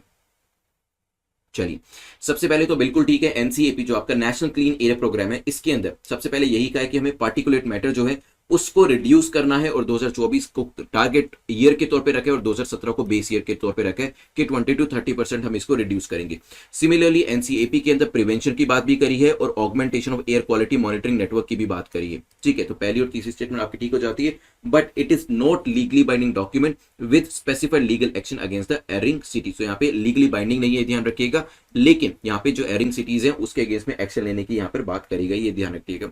तो आंसर क्या हो जाएगा यहां पर, A will be the correct answer. यहां पर भी अगर आपने मिसरीड किया है और कोई और आंसर दिया है तो वो आपसे गलत हो जाएगा, क्योंकि आपसे नॉट करेक्ट पूछा था और एक ही स्टेटमेंट ऐसी है जो करेक्ट नहीं है यहां पर, ठीक है। तो ध्यान रखिएगा, this infographic you can say by 2024 pollution को कट करना है हमने, और यहाँ पे बिल्डिंग कैपेसिटी जो है इंप्रूव करनी है, national emission inventory, air information centre, ये सब चीजें लेकर आई जाएंगी। मिड टर्म 5 ईयर्स के टारगेट रखे गए हैं, यहाँ पे गोल्स रखे गए हैं आपके। तो ये जो इन्फोग्राफिक मैं आपको देता हूँ अपने नोट्स के अंदर जरूर सेव कर लिया करिए। चलते हैं यहाँ पर क्वेश्चन नंबर 8 को देखते हैं जो कि टाइग्रे रीजन को लेकर है। Tigray region located in which of the following country. Tigray region कौन सी कंट्री के अंदर लोकेट करता है, सोमालिया में है, यमन में है, सूडान में है या फिर इथियोपिया में है। बताइए क्या आंसर होगा। मैप रिलेटेड आपका क्वेश्चन है, वैसे तो ये काफी न्यूज में भी रहता है क्योंकि एक सिविल वॉर जो है इस रीजन के अंदर अभी हो रही है। चलिए टाइग्रे रीजन जो है आपका इथियोपिया में एग्जिस्ट करता है। सिविल वॉर लाइक सिचुएशन जो वो यहाँ पर एग्जिस्ट कर रही है इथियोपिया के अंदर। दिस इज इथियोपिया, यहाँ पे कैपिटल है एडिस अबाबा, और ऊपर जाएंगे तो यहाँ पे टाइग्रे रीजन आपको देखने को मिलेगा। अराउंड 15-20 दिन पहले भी ये न्यूज में था बिकॉज ऑफ सच सिचुएशन। ठीक है, चलिए तो ध्यान रखिएगा ये सिविल वॉर को लेकर भी और मैप रिलेटेड क्वेश्चन भी। क्वेश्चन नंबर 9 को देखते हैं। Which country chair the first BRICS employment working group meeting? तो पहली ऐसी कौन सी कंट्री है जिसने first BRICS employment working group की मीटिंग को चेयर किया है? तो कौन सी कंट्री ने अपने इंडिविजुअल को भेजा है रिप्रेजेंट करने के लिए? जल्दी से बताएं क्या आंसर होगा, फिर करते हैं एक डिस्कशन इसको लेकर। चलिए, पीआईबी से न्यूज बनाई गई है, तो यहाँ पे इंडिया ने रिप्रेजेंटेशन किया है, इंडिया ने चेयर किया है। आंसर हो जाएगा ए। अगर आप यहां पर देखेंगे भी सही, न्यूज जो थी Shri Apurva Chandra secretary labour and employment ने यहां पर चेयर किया है पहली BRICS employment working group meeting को, जो कि अभी 1-2 दिन पहले बेसिकली कल ही ये कंप्लीट हुई है। और इसमें जो इंपॉर्टेंट एरियाज थे लेबर लॉस को लेकर, लेबर को लेकर, उसके बारे में डिस्कशन हुआ। सुषमा स्वराज भवन जो न्यू दिल्ली में है, वहां पर इसे वर्चुअल फॉर्मेट के थ्रू कंडक्ट किया गया था। India has assumed BRICS presidency this year, ये चीज भी ध्यान रखिएगा। Prime agenda for the discussion was promoting social security agreement. BRICS nation के अंदर जो सोशल सिक्योरिटी एग्रीमेंट है उनको प्रमोट करना है, लेबर मार्केट को फॉर्मलाइज करना, participation of women in the labour force, इन सब चीजों के बारे में बात करी गई। और क्योंकि इसके ऊपर एक काफी इंपॉर्टेंट डिस्कशन करी गई और इंडिया ने इसको हेड भी किया है, तो मेंस के ऊपर भी क्वेश्चन यहां से बन के आ सकता है लेबर्स को लेकर, लेबर लॉ को लेकर। ठीक है, चलिए आज के लास्ट क्वेश्चन पे चलते हैं। The last question is about world first energy island जो है क्रिएटेड बाय डेनमार्क। ये कहां पर लोकेट करता है, कहां पर दुनिया का पहला एनर्जी आइलैंड जो है वो डेनमार्क के द्वारा बनाया गया? सोचिए कहां पे बनाया होगा, डेनमार्क के पास कौन सा सी एग्जिस्ट करता है, उससे आपको थोड़ा सा हेल्प मिलेगा। चलते हैं यहाँ पर आंसर को देख लेते हैं। वैसे the correct answer is North Sea, लेकिन इसको मैप के ऊपर देखना काफी जरूरी है। सो डेनमार्क देखते हैं सबसे पहले। तो यहाँ पे देखेंगे दिस इज डेनमार्क, और मैं इसको थोड़ा सा यहाँ पे बड़ा कर देता हूँ। This is Denmark, right. और यहाँ पर वेस्ट साइड में इसकी एनर्जी आइलैंड जो है वो बनाया गया, राइट। चलिए, तो ये चीज ध्यान रखिएगा। डेनमार्क के बारे में भी यहाँ पर भी मैं आपको दिखा देता हूँ। दिस इज डेनमार्क, और ये एनर्जी आइलैंड इस रीजन के अंदर, नॉर्थ सी के अंदर जो है बनाया गया। टेलीग्राम का लिंक नीचे डिस्क्रिप्शन में है, जहां पर इस लेक्चर की पीडीएफ आपको प्रोवाइड कर दी जाएगी। Please do like the video अगर आपको लगता है 1% भी आपकी वीडियो ने हेल्प करी है। Thanks for watching this video. Have a nice day, take care, stay safe, good bye.